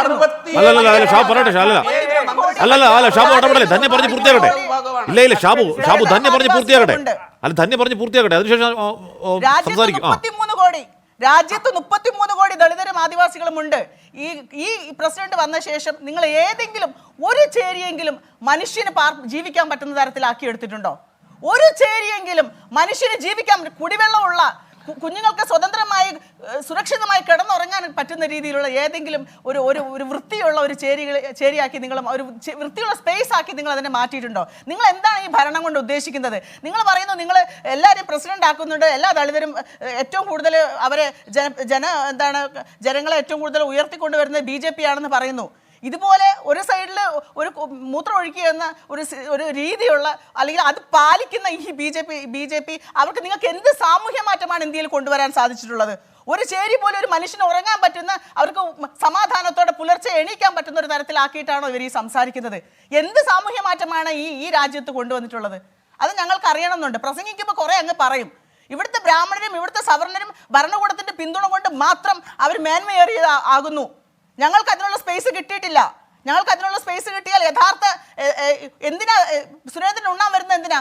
ഉച്ചയ്ക്ക് ഞങ്ങളോടൊപ്പം ഉണ്ട്, അവൻ വലിയ അഭിമാനം ഉറപ്പിക്കുകയാണ്. വൈകിട്ട് നമ്പൂതിരിയുടെ കൂടെ ഉണ്ട്, അവൻ കീഴാളത്വം, അവിടെയാണ് അവന്റെ കീഴാളത്വം ഇരിക്കുന്നത്, ഞങ്ങളുടെ അടുത്തല്ല. അവൻ എഴുതി വയ്ക്കേണ്ടത് അദ്ദേഹത്തെ സോറി എൻ്റെ ഭാഷ ചിലപ്പോൾ അങ്ങനെ അറിയത്തില്ല, എൻ്റെ മലയാളം അങ്ങനെ വരാറുണ്ട്. അദ്ദേഹം പറയണം എന്തുകൊണ്ട് നമ്പൂതിരിന്റെ കൂടെ ഉണ്ണുന്നു, അതാണ് കീഴാളത്വം. അയാൾക്ക് അഭിമാനം ഞങ്ങളുടെ കൂടെ ഇരുന്ന് ഉണ്ണുമ്പോഴാണെങ്കിൽ എന്തുകൊണ്ട് അയാൾ അത് എഴുതി വെക്കുന്നു? എന്തിനത് എഴുതി വെക്കുന്നു? ഞങ്ങളാരും ബുദ്ധിയില്ലാത്തവരാണോ? അതാണ് പ്രധാന ചോദ്യം. മാത്രമല്ല അതിൽ തെറ്റ് കേസൊന്നും മനസ്സിലാവുന്നില്ല, തിരുത്തപ്പെട്ടിട്ടുമില്ല. ഏതെങ്കിലും ഒരു IT സെൽ കൺവീനറോട് എന്തെങ്കിലും വിശദീകരണം ചോദിച്ചാൽ തീരുന്ന പ്രശ്നമാണോ? അങ്ങനെയൊന്നുമല്ല. ഇത് കേരളമാണ്. പന്തിഭോജനമൊക്കെ ഏതോ കാലത്ത് നമ്മൾ വിട്ടുകളഞ്ഞ സീനാണ്. നമ്മൾ നടത്തി വിപ്ലവം ഉണ്ടാക്കി കഴിഞ്ഞ് മുന്നോട്ട് വന്ന നാടാണ്. അതെ, ഏതെങ്കിലും നാട്ടിൽ നടക്കുന്ന ദളിത് വീട്ടിൽ പോയി ഭക്ഷണം കഴിക്കുക എന്ന ഉടായ്പൊന്നും ഇവിടെ നടക്കില്ല. അത് ഇവിടെ വേണ്ട, കേരളത്തിൽ വേണ്ടെന്ന് പറയുന്നു. KP നൗഷാദ് അലി നേരത്തെ ഷാവ് പ്രസാദ് പറഞ്ഞ മനുസ്മൃതിയുമായി ബന്ധപ്പെട്ട് താങ്കൾ കടക്കം അത് പറയുമ്പോൾ കിട്ടുന്ന ആത്മരതി അടക്കം ആ വിമർശനത്തിന് മറുപടി പറഞ്ഞോളൂ ഷാബു. KP നൗഷാദ് അലി. അല്ല, ഇത് ഈ ഷാബു പ്രസാദിന് ഒന്നുകിൽ ഈ വിഷയത്തെക്കുറിച്ച് അറിവില്ലാത്തത് കൊണ്ടാവും, അല്ലെങ്കിൽ അദ്ദേഹം ബോധപൂർവമായി അജ്ഞത നടിക്കുന്നത് കൊണ്ടാവും. രണ്ടാമത് പറഞ്ഞതാണ് കൂടുതൽ സാധ്യത. കാരണം ഇവിടെ 949 നവംബർ 26 ഭരണഘടന പൂർത്തിയാക്കി ആ കമ്മിറ്റി അത് മുന്നോട്ട് വെച്ചപ്പോൾ അതേ നവംബർ 29 ഇറങ്ങിയ ഓർഗനൈസറിന്റെ എഡിറ്റോറിയലാണ് ഞാൻ നേരത്തെ പറഞ്ഞത്. ഇതൊക്കെ പ്രസ്താവ്യമായ ചരിത്രമറിയാവുന്ന മുഴുവൻ രാഷ്ട്രീയ വിദ്യാർത്ഥികൾക്കും അറിവുള്ളൊരു കാര്യമാണ്. മാത്രമല്ല ഏറ്റവും അവസാനം ഞാൻ പറഞ്ഞുതരാം, 2020 ആഗസ്റ്റിലാണ് ഇവിടെ ശ്രീരാമ ജന്മഭൂമിയിലെ ശ്രീരാമ ജന്മഭൂമി എന്ന് അവകാശപ്പെട്ട് ക്ഷേത്രത്തിനുള്ള ശിലാസ്ഥാപനം അവിടെ നടന്നത്. അവിടെ RSSന്റെ സർസംഘചാലക് അവിടെ ആലപിച്ചത് ഈ മനുസ്മൃതിയിലെ ഒരു ശ്ലോകമാണ്. ആ ശ്ലോകത്തിൽ പറയുന്നത്, ആ ശ്ലോകത്തിന്റെ അർത്ഥം ബ്രാഹ്മണൻ എന്ന ആദ്യ പുരുഷൻ പൂജാതനായി അതിനുശേഷം പൂജാതരായവരൊക്കെ അദ്ദേഹത്തിൽ മനസ്സിലാക്കി മുന്നോട്ട് പോകുക എന്നുള്ളതാണ്. എനിക്ക് ആ ശ്ലോകം കാണാതെ പറയാൻ അറിയില്ല. ആ ശ്ലോകത്തിന്റെ മലയാള അർത്ഥമാണ്. പിന്നെ അശ്വിൻ, ഞാൻ പറയുന്നതിനിടയിൽ അദ്ദേഹത്തെ നിങ്ങൾ ഇടപെടുത്തരുത്.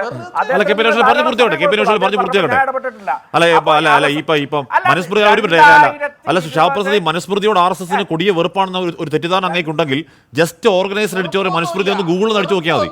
ഒരൊറ്റ പോലെ ഷാബു ഓർഗനൈസർ മനുസ്മൃതി എന്ന 2 വാക്ക് മാത്രം ഗൂഗിളിൽ അടിച്ചു നോക്കൂ. ഞാൻ പറഞ്ഞു ഓർഗനൈസർ മനുസ്മൃതി എന്ന 2 വാക്ക് മാത്രം ഗൂഗിളിൽ അടിച്ചു നോക്കൂ. ആദ്യം വരുന്നത് ഗുഡ് തിങ്സ് ഇൻ മനുസ്മൃതി എന്ന ഓർഗനൈസർ ലേഖനമാണ്. ഷാബു ഒരു ഒറ്റവരുണ്ട്. ഇപ്പൊ മനുസ്മൃതിയെ പറ്റി അത്ര പ്രശ്നം ആണ് ഓർഗനൈസറിനെങ്കിൽ മനുസ്മൃതി 2 വാക്ക് അടിച്ചു നോക്കൂ ഗൂഗിളിൽ. ആദ്യം വരുന്നത് good things in Manusmriti Organiser വീക്കിലെ ലേഖനമാണ്. രണ്ടാമത് അൺമാസ്കിംഗ് ഓഫ് ഇന്ത്യ ഇന്ത്യൻ എക്സ്പ്രസിലെ ഇപ്പൊ KP നൗഷാദിൽ പറയുന്ന when constitution assembly finalised constitution November 1949 the RSS Organiser in an editorial demand എന്ന് പറഞ്ഞ KP നൗഷാദിൽ പറഞ്ഞ വാദമാണ്.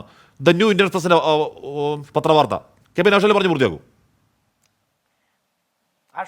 അഷ്മി, നമ്മൾ അങ്ങോട്ട് പോകേണ്ട 2020 ഓഗസ്റ്റിൽ ഇവിടെ ശ്രീരാമക്ഷേത്രത്തിന്റെ ശിലാസ്ഥാപന വേളയിൽ RSSന്റെ സർസംഘചാലക് നടത്തിയ പ്രസംഗത്തിലെ ശ്ലോകമാണ് ഞാൻ ഈ പറഞ്ഞത്. എന്താ ഇതിനകത്തൊക്കെ ശ്രീ KP നൗഷാദിൽ ഞാൻ നോക്കുമായിരുന്നു.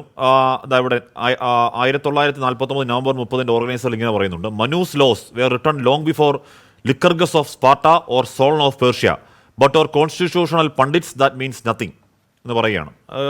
എന്തുകൊണ്ട് മനുസ്മൃതി ഭരണഘടനയാക്കണം എന്ന എഡിറ്റോറിയൽ ഭാഗം ഞാൻ വായിച്ചാണ്. താങ്കൾ പറഞ്ഞു പൂർത്തിയാക്കുക KP നൗഷാദിൽ. ഇവിടെ ഞാൻ 2020 നമുക്ക് വരാം. ആഗസ്റ്റ് മാസത്തിൽ ശ്രീരാമക്ഷേത്രത്തിന്റെ ശിലാസ്ഥാപന വേളയിൽ RSSന്റെ സർസംഘചാലക് നടത്തിയ ശ്ലോകത്തിന്റെ ഒരു ഇംഗ്ലീഷ് പരിഭാഷ പറഞ്ഞാൽ, from A first born in that country let all the men on earth learn there duties എന്നാണ് അതിന്റെ ഇംഗ്ലീഷ് അർത്ഥം ആ ശ്ലോകത്തിന്റെ. ഇത്തരമൊരു ശ്ലോകം ചൊല്ലിക്കൊണ്ടാണ് അദ്ദേഹം തന്റെ പ്രസംഗം തന്നെ ആരംഭിച്ചത്. ഇത് മുഴുവൻ ശിരസിൽ നിന്ന് ജനിച്ച ബ്രാഹ്മണനും ഭുജത്തിൽ നിന്ന് ജനിച്ച ക്ഷത്രിയനും തുടയിൽ നിന്ന് ജനിച്ച വൈശ്യനും അതുപോലെ പാദത്തിൽ നിന്ന് ജനിച്ച ശൂദ്രനും അതിന്റെ വർണ്ണാശ്രമ വ്യവസ്ഥിതിയും അതിന്റെ വിവിധ തരത്തിലുള്ള ഹൈറാർക്കിയും പാട്രിയാർക്കൽ പ്രിവിലേജുകളും ഒക്കെ അന്തർലീനമായിട്ടുള്ള വലിയൊരു സിദ്ധാന്തത്തിന്റെ ആഹ്ലാദാതിരേഖങ്ങളാണ്. അതിൽ അഭിരമിക്കുന്ന ആളുകളാണ് ഇവർ അത്തരത്തിലൊരു ദിശയിലേക്ക് ഈ രാജ്യത്തെ അനൗദ്യോഗികമായി കൊണ്ടുപോയിക്കൊണ്ടിരിക്കുകയാണ്. അതൊരു സത്യമാണ്. ഇവിടെ നിങ്ങൾ നോക്കൂ, രോഹിത് വെമുല സംഭവത്തിന് ശേഷം ഇന്ത്യ രാജ്യത്തെ ഉന്നത പഠന കലാലയങ്ങളിൽ നിന്ന് യൂണിവേഴ്സിറ്റികളിൽ നിന്ന് കൊഴിഞ്ഞു പോകുന്ന ദളിത് വിദ്യാർത്ഥികളുടെ എണ്ണം 150% ഉയർന്നിരിക്കുന്നത്. നിങ്ങൾ നേരത്തെ ദളിത് അട്രോസിറ്റിയെ ഒഴിവാക്കാനുള്ള BJPയുടെ വിഫല ശ്രമം പറഞ്ഞല്ലോ, അതിനോടൊപ്പം ചേർത്ത് വായിക്കണം. UGCയിലെ മുഴുവൻ ദളിത് ആനുകൂല്യങ്ങൾ നിർത്തലാക്കാനും ദളിത് റിസർവേഷനുകൾ ഒഴിവാക്കാനും ഒക്കെയുള്ള ഇവരുടെ വിഫല ശ്രമം കൂടി നമ്മൾ അതിനോട് ചേർത്ത് വായിക്കേണ്ടതുണ്ട്. സമ്പൂർണ്ണമായിട്ട് ദളിത് വിരുദ്ധമായ, ദളിതനും ചണ്ടാലനും ഒക്കെ ഗ്രാമത്തിന്റെ പുറത്ത് താമസിക്കണമെന്നും രാത്രി മാത്രം ഇറങ്ങിയാൽ മതി എന്നൊക്കെ കൽപ്പിക്കുന്ന ഒരു സിദ്ധാന്തത്തിന്റെയും പുസ്തകത്തിന്റെയും പ്രചാരകരിൽ നിന്ന് ഈ രാജ്യത്തെ ദളിതൻ ഒരു കഴഞ്ചു പോലും നീതി പ്രതീക്ഷിക്കാനില്ല. അതുകൊണ്ടാണ് 1929 BR അംബേദ്കർ പരസ്യമായിട്ട് മനുസ്മൃതി കത്തിച്ചുകൊണ്ട് തന്റെ പ്രതിഷേധ കൊടുങ്കാറ്റിന് തുടക്കമിട്ടത്. അപ്പോ ഇതൊക്കെ ചരിത്ര വസ്തുതകളാണ്. രാഷ്ട്രീയവും ചരിത്രവും അറിയാവുന്നവർക്ക് കൃത്യമായിട്ട് അറിവുള്ള കാര്യങ്ങളാണ്. അതിനെ ഇവിടെ വന്ന് വെറുതെ നിഷേധിച്ചിട്ട് ഈ നിമിഷത്തിൽ എസ്കേപ്പ് ആവുക എന്നല്ലാതെ അടിസ്ഥാനപരമായിട്ട് നിലനിൽപ്പില്ല എന്ന് എന്റെ സ്നേഹിതൻ മനസ്സിലാക്കണമെന്ന് മാത്രമേ എനിക്ക് പറയാനുള്ളൂ. ഏതായാലും ഇവിടെ BJPയെ സംബന്ധിച്ചിടത്തോളം കേരളത്തിൽ അവരുടെ ഈ മുഖംമൂടി അനാവൃതമായിരിക്കുകയാണ്.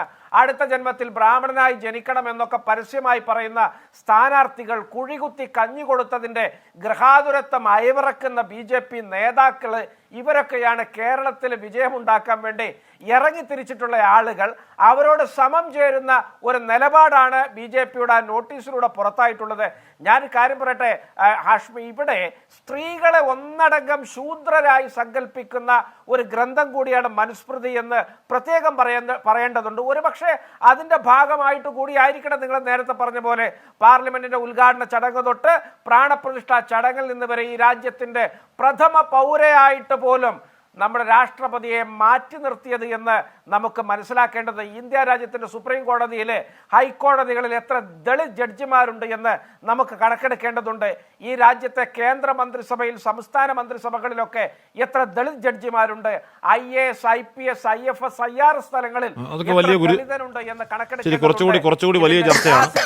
അത് കുറച്ചുകൂടി വിശാലമായ വലിയ ചർച്ചയാണ്. അങ്ങനെ കണക്കെടുത്താൽ നൈരാശ്യത്തിന്റെ ഫലമാകും കിട്ടുക എന്ന് പറഞ്ഞാൽ ഇപ്പൊ ഏറ്റവും ഒടുവിൽ വന്ന ജാതി സെൻസസ് വേണമെന്ന് ആവശ്യപ്പെടുന്ന ആ കണക്കുകൾ പുറത്തു വന്നപ്പോൾ പോലും ബീഹാറിൽ നിന്ന് മാത്രം വന്ന് ഞെട്ടിക്കുന്ന കണക്കുകളാണെങ്കിൽ രാജ്യം മൊത്തം നോക്കിയാൽ പരമദയനീയമായ കണക്കാണ് പുറത്ത്. ഒരു തർക്കം അക്കാര്യത്തില്ല. ഷാബു, മറുപടി ഈ പറയുന്ന ഓർഗനൈസർ 1949 നവംബർ 30 ഉണ്ട്, അങ്ങനെയൊക്കെ ഉണ്ട്. മനുസ്മൃതി ഭരണഘടനയാക്കണമെന്ന് ആവശ്യപ്പെട്ടുണ്ട് കേട്ടോ. അവരുടെ ആത്മഹത്യയല്ല. ഹാഷ്മി, താങ്കൾ തെറ്റിദ്ധരിപ്പിക്കുന്ന രീതിയിലുള്ള പ്രസ്താവനകൾ നടത്തരുത്. ഞാൻ പറഞ്ഞത് എന്താണ്, മനുസ്മൃതി അടക്കമുള്ള ആയിരക്കണക്കിന് ഗ്രന്ഥങ്ങൾ ഭാരതത്തിൽ ഉണ്ടായിട്ടുണ്ട് നമ്മുടെ സംസ്കാരത്തിൻ്റെ ആ ഒരു സംസ്കാരധാരയുടെ ഭാഗമായിട്ട്. ആ ഗ്രന്ഥങ്ങളിലെല്ലാം അതിൻ്റെ അകത്ത് ഈ ആധുനിക കാലത്ത് തള്ളേണ്ടതും കൊള്ളേണ്ടതുമായിട്ടുള്ള കാര്യങ്ങളുണ്ട്. ശാശ്വതമായ സന്ദേശങ്ങളുണ്ട്, മൂല്യങ്ങളുണ്ട്. എന്നാൽ ഈ കാലഘട്ടത്തിന് യോജിക്കാത്തതും പലതും അതിൻ്റെ അകത്ത് അങ്ങനെയുണ്ട്. അത് എല്ലാ ലോകം മുഴുവനുമുണ്ട്. അതുകൊണ്ട് ഇവിടെ രാഷ്ട്രീയ സ്വയംസേവക സംഘമോ സംഘപരിവാറോ മനുസ്മൃതിയെ അങ്ങ് വെറുത്ത് കളയുന്നൊന്നുമില്ല. അതിന് അതിൻ്റെതായ ചരിത്രപരമായ പ്രാധാന്യമുണ്ട്. തെറ്റിദ്ധരിപ്പിച്ച താങ്കളാണ്. ഇപ്പോൾ എനിക്ക് KP നൗഷാദിൽ പറഞ്ഞു ഓർഗനൈസർ ആവശ്യപ്പെട്ടു മനുസ്മൃതിയെ ഭരണഘടനയാക്കണം. താങ്കൾ പറഞ്ഞു പച്ചക്കള്ളമാണ്, അത് ആത്മഹത്യക്ക് വേണ്ടി പറയലാണ്. മനുസ്മൃതിയെ ഭരണഘടനയാക്കണമെന്നല്ലോ പറഞ്ഞത്. എന്താണ് പറയുന്നത്? ഇനിയും അതായത് ഒരു കാലത്ത് ഇവിടെ നിലനിന്നിരുന്ന ആ നിയമം, ഇപ്പം ചാണക്യ നീതിയുണ്ട് സർ. ഭരണഘടന 2 വർഷത്തിന് വിശാലമായ ചർച്ചയ്ക്ക് ശേഷം രാജ്യത്ത് ഒരു ഭരണഘടന വരുന്നു. രാജ്യം ഒന്നാകെ ആഘോഷിക്കുമ്പോൾ 2 ദിവസത്തിനപ്പുറം മനുസ്മൃതിയുടെ കാര്യം പൊക്കിപ്പറഞ്ഞ് എന്തിനാണപ്പോ? നമ്മുടെ സാംസ്കാരിക പാരമ്പര്യത്തിൽ നമുക്ക് ഈ പറയുന്ന കേൾക്കൂ, ആധുനിക കാലത്ത് ഉൾക്കൊള്ളാൻ പറ്റിയ കാര്യങ്ങളുണ്ടെങ്കിൽ നമ്മൾ ഉൾക്കൊള്ളണം എന്ന് പറയുന്നിടത്ത് മനുസ്മൃതിയിലെ കാര്യങ്ങളുണ്ടെങ്കിൽ, നല്ല കാര്യങ്ങളുണ്ടെങ്കിൽ അഡോപ്റ്റ് ചെയ്യണം എന്ന് പറയുന്നതിൻ്റെ അകത്ത് യാതൊരു കുഴപ്പവുമില്ല, യാതൊരു പ്രശ്നവും അതിൻ്റെ അകത്തില്ല. മനുസ്മൃതിയിൽ ഉൾക്കൊള്ളിക്കാൻ കഴിയാവുന്ന ഒരു ഭാഗം അങ്ങ് പറയാമോ ഷാബു പ്രസാദ്? അല്ല, ഞാനതിൻ്റെ ഒരു പണ്ഡിതനൊന്നുമല്ല. നൗഷാദ് അലി മനുസ്മൃതിയൊക്കെ അരച്ചു കലക്കി കുടിച്ച മഹാപണ്ഡിതനായിരിക്കാം. പക്ഷെ ഞാൻ എനിക്ക് അങ്ങനത്തെ പാണ്ഡിത്യമൊന്നുമില്ല. ഉണ്ടെങ്കിൽ അത് ആക്സെപ്റ്റ് ചെയ്യണം എന്ന് ഞാൻ പറഞ്ഞു. അങ്ങനെയൊന്നുമില്ല എന്നാണ് ഞാൻ പറയുന്നത്. അങ്ങനെ ഉണ്ടെങ്കിൽ താങ്കൾ അറിയാമെങ്കിൽ പറയാം. എന്റെ അറിവിൽ എനിക്ക് അറിഞ്ഞിടത്തോളം അങ്ങനെയൊന്നുമില്ല. നമ്മുടെ രാജ്യത്തെ ഭരണഘടനയിൽ കൂട്ടിച്ചേർക്കാൻ കഴിയുന്ന ഒന്നും അതിലില്ല. ഷാബു, സോറി, ഹാഷ്മിയെ പോലെയോ നൗഷാദ് അലിയെ പോലെയോ ധന്യാരാമനെ പോലെയോ ഒന്നും ഞാൻ സംസ്കൃത പണ്ഡിതനൊന്നുമല്ല. അങ്ങനെ ഈ കാര്യങ്ങളെല്ലാം അരച്ച് കലക്കി കുടിച്ചിട്ടൊന്നും അല്ല ഞാൻ ഇവിടെ വന്നിരിക്കുന്നത്. വായിക്കുന്നത് നല്ലതാണ്, നമുക്ക് അറിയാലോ എത്രത്തോളം റിഗ്രസീവ് ആയിരുന്നെന്ന് അറിയാലോ. ഇനി നൗഷാദ് അലി പറഞ്ഞേ, അതായത് ഇവിടെ നമുക്ക് എത്ര ദളിത് ജഡ്ജിമാരുണ്ട്, എത്ര ദളിത് ഉദ്യോഗസ്ഥന്മാരുണ്ട് ഒന്ന് കണക്കെടുക്കണം. മിസ്റ്റർ നൗഷാദ് അലി, 2014 നരേന്ദ്രമോദി അധികാരത്തിൽ ഇവിടെ വന്നത്. ഈ കണ്ട 10-60 കൊല്ലം ഈ രാജ്യം ഭരിച്ചവർ നിങ്ങളാണ്. ഇതിൻ്റെ ഇടയ്ക്കുള്ള ഒരു 6 വർഷം ഒഴിച്ചാൽ. അപ്പോൾ ഇത്രയും കാലം കൊണ്ട് ഇവിടെ ഇത്രയും ഉണ്ടായിട്ടുള്ളൂ എങ്കിൽ ഇവിടുത്തെ ദളിത് പിന്നോക്ക വിഭാഗങ്ങൾക്ക് ഇപ്പോഴും ആ ഗതിയാണ് എങ്കിൽ അതിൻ്റെ 90% ഉത്തരവാദിത്വം നിങ്ങൾക്കാണ്, അല്ല വേറെ ആർക്കുമല്ല. ഇവിടെ രാജസ്ഥാനിലെ ആദിവാസി ഒരു നേതാവ് മാളവ്യ എന്തുകൊണ്ടാണ് BJPയിൽ ജോയിൻ ചെയ്തതെന്നറിയുമോ? കോൺഗ്രസിൽ നിന്നുള്ള അട്രോസിറ്റീസ്, പിന്നോക്ക വിഭാഗങ്ങളോടുള്ള അട്രോസിറ്റീസ് സഹിക്കാൻ വയ്യാഞ്ഞിട്ടാണ് മാളവ്യ ഈ അടുത്ത സമയത്ത് BJPയിൽ ജോയിൻ ചെയ്തത്. വളരെ അടുത്ത സമയത്ത് 1-2 ആഴ്ച മുൻപ്. അതുകൊണ്ട് നമ്മൾ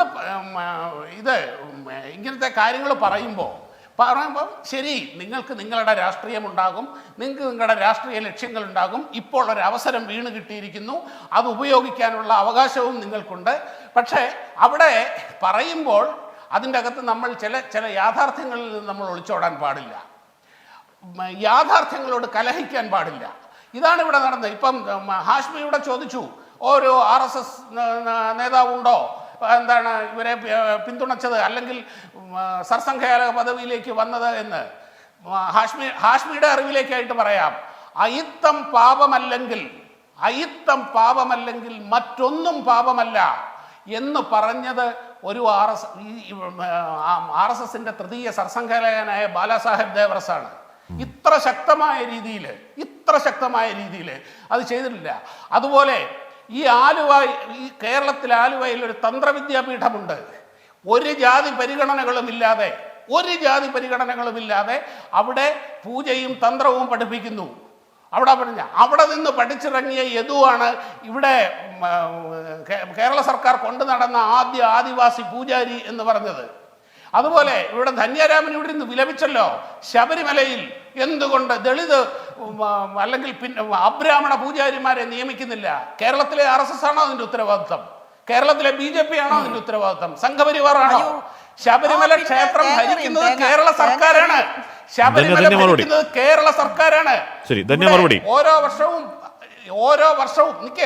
ഓരോ വർഷവും മേൽശാന്തിമാരെ അപേക്ഷ ക്ഷണിക്കുമ്പോൾ ബ്രാഹ്മണർ മാത്രം നടക്കുന്നത് കേരള ദേവസ്വം ബോർഡാണ്, ട്രാവൻകൂർ ദേവസ്വം ബോർഡാണ്. ആ ദേവസ്വം ബോർഡ് കേരള ഗവൺമെന്റിന്റെ ബോഡിയാണ്. ധൈര്യമുണ്ടോ നിങ്ങൾക്ക്? ദേവസ്വം ബോർഡിന്റെ മുമ്പിൽ നിങ്ങൾക്കൊരു പ്രകടനം നടത്താൻ? ഈ ചോദ്യം ചോദിക്കാൻ ധൈര്യമല്ല, ദേവസ്വം ബോർഡിന് ധൈര്യമുണ്ട്. പക്ഷേ ആളെ BJP ആളും RSSകാരും കൊല്ലും. BJPയും കേരളത്തിൽ നടക്കില്ല.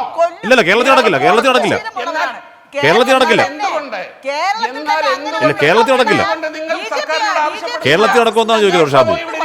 അത് കേരളത്തിൽ നടക്കുമെന്ന് കേരളത്തിൽ നടക്കില്ല, ഉറപ്പാണ്. തന്നെ ശരി. അല്ല അയ്യോ അല്ല ഷാബു തന്നെ പറഞ്ഞ് പൂർത്തിയാക്കട്ടെ. ചോദ്യം അല്ല ധന്യ അല്ലല്ല അല്ല ഷാബു തന്നെ സമയമാണ്.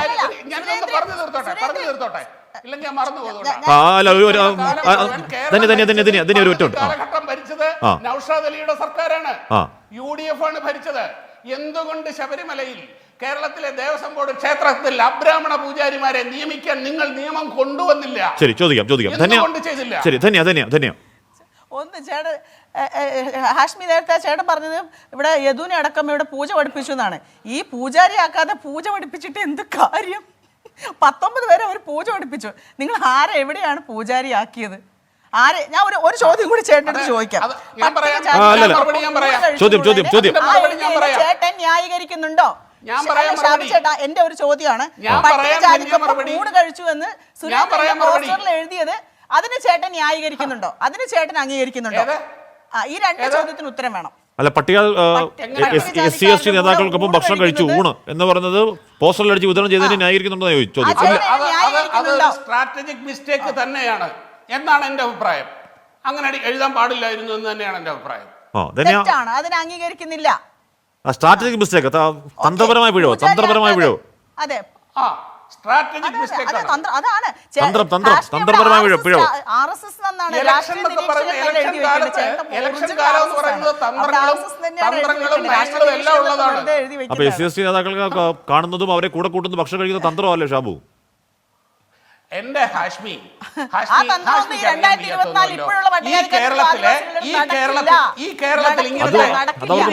തന്ത്രങ്ങളൊന്നും ഇല്ലേ?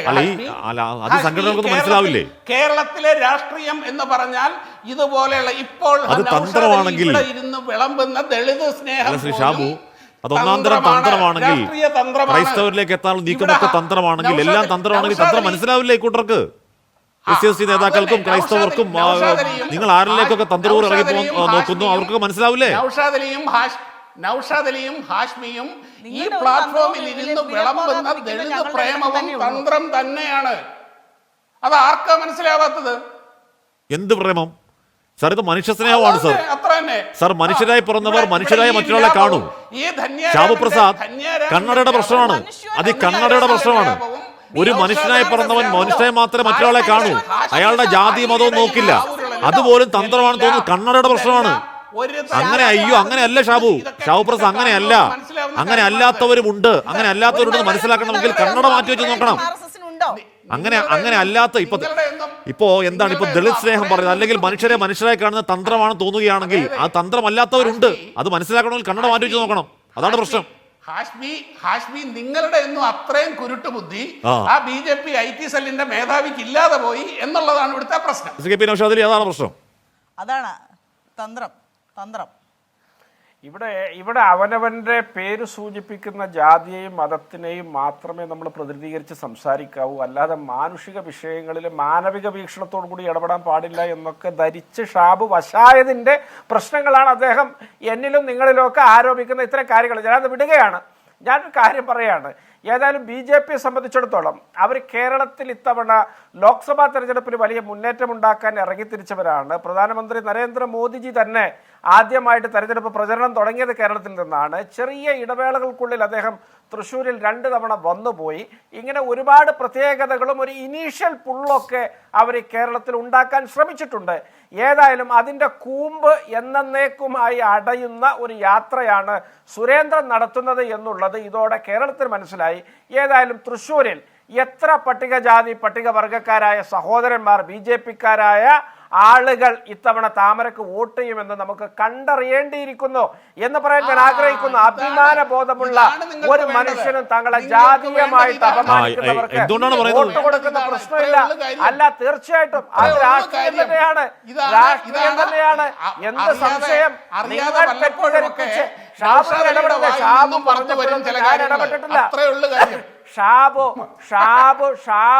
ഷാബു പറഞ്ഞപ്പോഴൊന്നും ഞാൻ ഇടപെട്ടിട്ടില്ല. ഞാൻ പറയുമ്പോൾ ഇടപെടണ്ട. താങ്കളുടെ ഊഴത്തിൽ പറഞ്ഞുള്ളൂ. നമ്മുടെ രാഷ്ട്രീയം തന്നെയാണ് ഇവിടെ സംസാരിക്കുന്നത്. നമ്മുടെ രാഷ്ട്രീയക്കാർ തന്നെയാണ് ഇവിടെ. വളരെ കൃത്യമാണ്. ഏതെങ്കിലും ദളിത് OBC ഹിന്ദുക്കളെയൊക്കെ തെറ്റിദ്ധരിപ്പിച്ച് തങ്ങളുടെ ബ്രാഹ്മണിക്കൽ രാഷ്ട്രീയ ലൈനിന് പുറകെ കെട്ടിവലിക്കാൻ BJP ശ്രമിക്കുന്നുണ്ടെങ്കിൽ അവർക്കൊക്കെ ഒരു തിരിച്ചറിവിന് ഉതകുന്ന ഒരു സംഭവമാണ് കേരളത്തിൽ നിന്നുണ്ടായത്.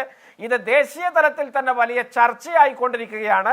തീർച്ചയായിട്ടും ഈ നാട്ടിലെ മതേതര ജനാധിപത്യ വിശ്വാസികൾ, ജാതീയതയിൽ വിശ്വസിക്കാത്ത ആളുകളുടെയൊക്കെ കണ്ണു തുറപ്പിക്കേണ്ട ഒരു സംഭവം തന്നെയാണിത്. തീർച്ചയായിട്ടും കേരളത്തിലെ ജനാധിപത്യ ഉത്ബുദ്ധതയുള്ള, രാഷ്ട്രീയ പ്രബുദ്ധതയുള്ള ഇവിടുത്തെ വോട്ടർമാരുടെ ഇടയിൽ BJP പാർശ്വവൽക്കരിക്കപ്പെടാൻ ഇതിനപ്പുറത്തൊരു സംഭവം വേണ്ട. ഇനിയുള്ള രാഷ്ട്രീയ ചിത്രത്തിൽ കേരളത്തിലെങ്കിലും BJP ഇല്ല ഈ ലോക്സഭാ തെരഞ്ഞെടുപ്പിൽ എന്നൊരു വലിയ സന്ദേശം കൂടി ഈ വിഷയം അത്രത്തോളം ഇന്റൻസിറ്റിയോടുകൂടി അത് പുരോഗമിക്കുന്നു നമുക്ക് നോക്കാം. ധന്യ നമ്മുടെ കമന്റ് ബോക്സിൽ പ്രേക്ഷകർ പറയാണ് കേട്ടോ, ഇനി ദളിതൻ പൂജാരി ആവാനൊന്നും പോകണ്ട, പഠിച്ച IAS-കാരനായാൽ മതി. അത്രേ ഉള്ളൂ. ഞങ്ങൾ എന്തിനാ പൂജൻ്റെ പുറകെ പോകുന്നത്? ഞങ്ങളുടെ ഇപ്പം ഈ 710 പേരാണ് വിദേശ യൂണിവേഴ്സിറ്റിയിൽ പോയി ഇപ്പോൾ പഠിക്കുന്നത്. 43,000 പേര് ഈ വർഷം ഗ്രാജുവേഷനും പോസ്റ്റ് ഗ്രാജുവേഷനും PhD-ക്കുമായിട്ട് ഇന്ത്യയിലും വിദേശത്തും പഠിക്കുകയാണ്. കേരളത്തിൽ ഏറ്റവും നല്ല മറ്റു സംസ്ഥാനങ്ങളെ അപേക്ഷിച്ച് ഏറ്റവും മെച്ചപ്പെട്ട രീതിയിൽ കേരളം ദളിതർക്കും ആദിവാസികൾക്കും ഏറ്റവും നല്ല വിദ്യാഭ്യാസ സൗകര്യവും ചെയ്തു തരുന്നുണ്ട്. ഞങ്ങൾക്ക് പഠിച്ചു മുന്നേറാൻ തന്നെയാണ് ഞങ്ങളുടെ ആഗ്രഹം. ഞങ്ങളുടെ വരും തലമുറയെല്ലാം ഏറ്റവും നന്നായിട്ട് മഹാത്മാ അയ്യങ്കാളി ആഗ്രഹിച്ച പോലെ പഠിച്ച് മുന്നേറി ഞങ്ങൾ നെഞ്ചു വിരിച്ച് നിൽക്കാൻ തന്നെയാണ് ആഗ്രഹിക്കുന്നത്. അപ്പോഴൊക്കെയാണ് ഇവർക്ക് പേടിയാണ് ഞങ്ങൾ. ഞങ്ങൾക്ക് ഇത്രയും വലിയ മുന്നേറ്റം ഉണ്ടായപ്പോൾ ആ മുന്നേറ്റം അതല്ലാന്ന് കാണിക്കാനാണ് ഇത്തരം പോസ്റ്റുകളിലൂടെ ഞങ്ങൾ അപമാനിക്കുന്നത്. ഇപ്പോൾ പുള്ളി ഇവിടെ വന്നിരുന്ന് പറയും അത് മിസ്റ്റേക്കാണ്, അതൊരു സ്ട്രാറ്റജിക് മിസ്റ്റേക്കാണ്, പിന്നെ അതങ്ങനെ ചെയ്യാൻ പാടില്ലായിരുന്നു, ഇവർ തന്ത്രപൂർവ്വം ഊരും. പക്ഷേ ഇത് കൃത്യമായിട്ട് ഒരു അജണ്ടയാണ്. സവർണരെ നിങ്ങളുടെ കീഴിൽ SC/ST ഇവിടെ ഉണ്ട്, അവരെത്ര വളർന്നാലും അവരിങ്ങനെ തന്നെ ആയിരിക്കും എന്നുള്ള ആ ഒരു അജണ്ട ഊട്ടി ഉറപ്പിക്കലാണ് BJP-യുടെ RSS-ന്റെ ലക്ഷ്യം. അത് പണ്ടായിരുന്നെങ്കിൽ അത് നടന്നേനെ. 2024 ഞങ്ങളുടെ തലമുറയോടും വരും തലമുറയോടും ഞങ്ങളുടെ പൂർവികരോടും അത് നടക്കില്ല എന്ന് മാത്രമേ എനിക്ക് ഇവരോട് പറയാൻ. തിരുത്തേണ്ടതല്ലേ? അത് പദയാത്രയിൽ വന്ന പോസ്റ്റർ ആയിരുന്നു. അതിൽ ഒരു ക്ഷമയും പറയേണ്ടതല്ലേ യഥാർത്ഥത്തിൽ? അതിനെ ന്യായീകരിക്കുന്നതിനപ്പുറം അതിനൊന്നും ഞാൻ അഭിപ്രായം പറയുന്നില്ല. ഞങ്ങൾ ചോദിക്കുകയാണ് കെ സുരേന്ദ്രൻ എന്ത് പറയണമെന്ന് കെ സുരേന്ദ്രൻ തീരുമാനിക്കട്ടെ. ഞാൻ അങ്ങോട്ട് നിലപാട് ചോദിക്കാം. എന്ത് പറയുന്നു എന്റെ നിലപാട് എനിക്ക് പറയാൻ പറ്റുള്ളൂ. സുരേന്ദ്രൻ എന്താണെന്ന് വെച്ചാൽ ഇപ്പം ഞാൻ അല്ല, പറഞ്ഞ ഞാൻ സുരേന്ദ്രന്റെ എനിക്കതിനകത്ത് അഭിപ്രായമില്ല, സാർ. വ്യക്തിപരമായ ഒരു കാര്യമോ അദ്ദേഹത്തിന്റെ വീട്ടിലെ ഒരു കാര്യമോ ചോദിക്കുന്നത് ഒരു BJP എന്ന ഒരു സംസ്ഥാന അതെ, പാർട്ടി എനിക്ക് എന്നുള്ള നിലയ്ക്ക് SC/ST വിഭാഗത്തെ അധിക്ഷേപിച്ചു എന്ന ഒരു ആരോപണം വ്യാപകമായി വരുന്ന പശ്ചാത്തലത്തിൽ അധിക്ഷേപമൊന്നുമില്ല. അധിക്ഷേപം ഉണ്ടെങ്കിൽ അതൊക്കെ- അല്ലെങ്കിൽ അങ്ങനെ തെറ്റിദ്ധാരണ ഉണ്ടെങ്കിൽ അതിന് ക്ഷമ ചോദിക്കുന്ന ഒരു വാക്ക് കെ സുരേന്ദ്രൻ പറയേണ്ടതുണ്ടോ എന്നാണ് ചോദിക്കുക. അങ്ങനെ മറുപടി പറയാമെങ്കിൽ പറയാം. അതിൻ്റെ അകത്ത് അധിക്ഷേപമൊന്നുമില്ല. അധിക്ഷേപമായിട്ട് വ്യാഖ്യാനിക്കേണ്ടവർക്ക് വ്യാഖ്യാനിക്കാൻ അതിനൊക്കെയുള്ള സ്വാതന്ത്ര്യമുണ്ട് എന്നുള്ളതേ ഉള്ളൂ. ഇനിയിപ്പോൾ അതൊക്കെ ഓരോരുത്തരുടെ ഇഷ്ടം. ഇത്ര ബോധമില്ല, ഇത് ഞാൻ പറഞ്ഞ ഈ പറഞ്ഞ പോലെ അതിൻ്റെ ചുമതല വഹിക്കുന്നവർ ശ്രദ്ധിക്കേണ്ട ചില കാര്യങ്ങളുണ്ട്. അത് ശ്രദ്ധിക്കേണ്ടതായിരുന്നു എന്ന ഒരു അഭിപ്രായവും എനിക്കുണ്ട്. അല്ലാതെ കെ സുരേന്ദ്രൻ ഇനി എന്ത് പറയണം എന്ത് പറയരുതെന്നും പറയാൻ ഞാൻ ആളല്ല. അദ്ദേഹം പറയേണ്ടതുണ്ടോ എന്നാണ് എന്റെ ചോദ്യം. പറയേണ്ടതുണ്ട് എന്നാണ് എന്റെ നിലപാട്. അല്ല, പറയേണ്ടതുണ്ടോ എന്നാണ് എന്റെ ചോദ്യം. താങ്കൾ അത് നിലപാട് പറയില്ല. അതെ, അത് വിട്. അതാ പറഞ്ഞു, എനിക്ക് അതിൻ്റെ അകത്ത് അഭിപ്രായം പറയേണ്ട കാര്യമൊന്നുമില്ല. അഭിപ്രായം പറയാനും പറ്റില്ല. പറയാൻ പറ്റില്ല.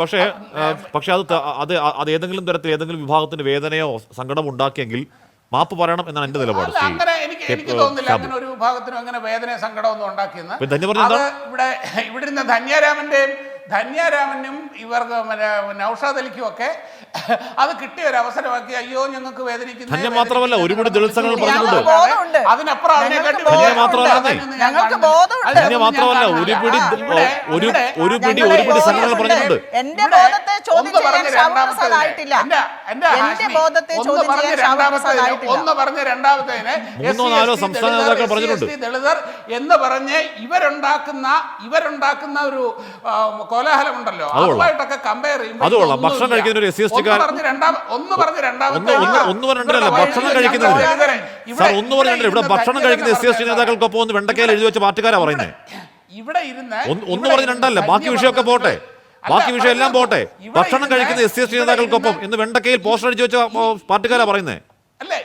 ഈ പ്ലാറ്റ്ഫോമിൽ ഇരുന്ന് ധന്യ പറഞ്ഞത് എന്താണ്? അവിടെ ഷാബു പ്രസാദ് ചിരിക്കുന്നു, ഞാനൊരു ദളിതയായതുകൊണ്ടായിരിക്കും, ഞാനൊകൊണ്ട് എന്നെ കളിയാക്കി ചിരിക്കുകയാണ്. ഈ രീതിയിലുള്ള വളച്ചൊടിക്കലൊക്കെ അതുമായിട്ടൊക്കെ കമ്പയർ ചെയ്യുമ്പോൾ പിന്നെ നിങ്ങൾക്ക് ആഘോഷിക്കാൻ ഒരു അവസരമായി. കേരളത്തിൽ ചർച്ചയായി, അത് വലിയ ട്രോളായി. അതുകൊണ്ടുകൂടിയാണ് ഈ പറയുന്ന IT സെൽ കൺവീനറോട് വിശദീകരണം ആരായുന്നത്. അതിനപ്പുറം BJP അതിൽ നിന്നൊരു നടപടി എടുക്കുമോ എന്ന് കാത്തിരുന്ന് കാണാം. എൻകൗണ്ടർ പൂർണ്ണമാകുന്നു.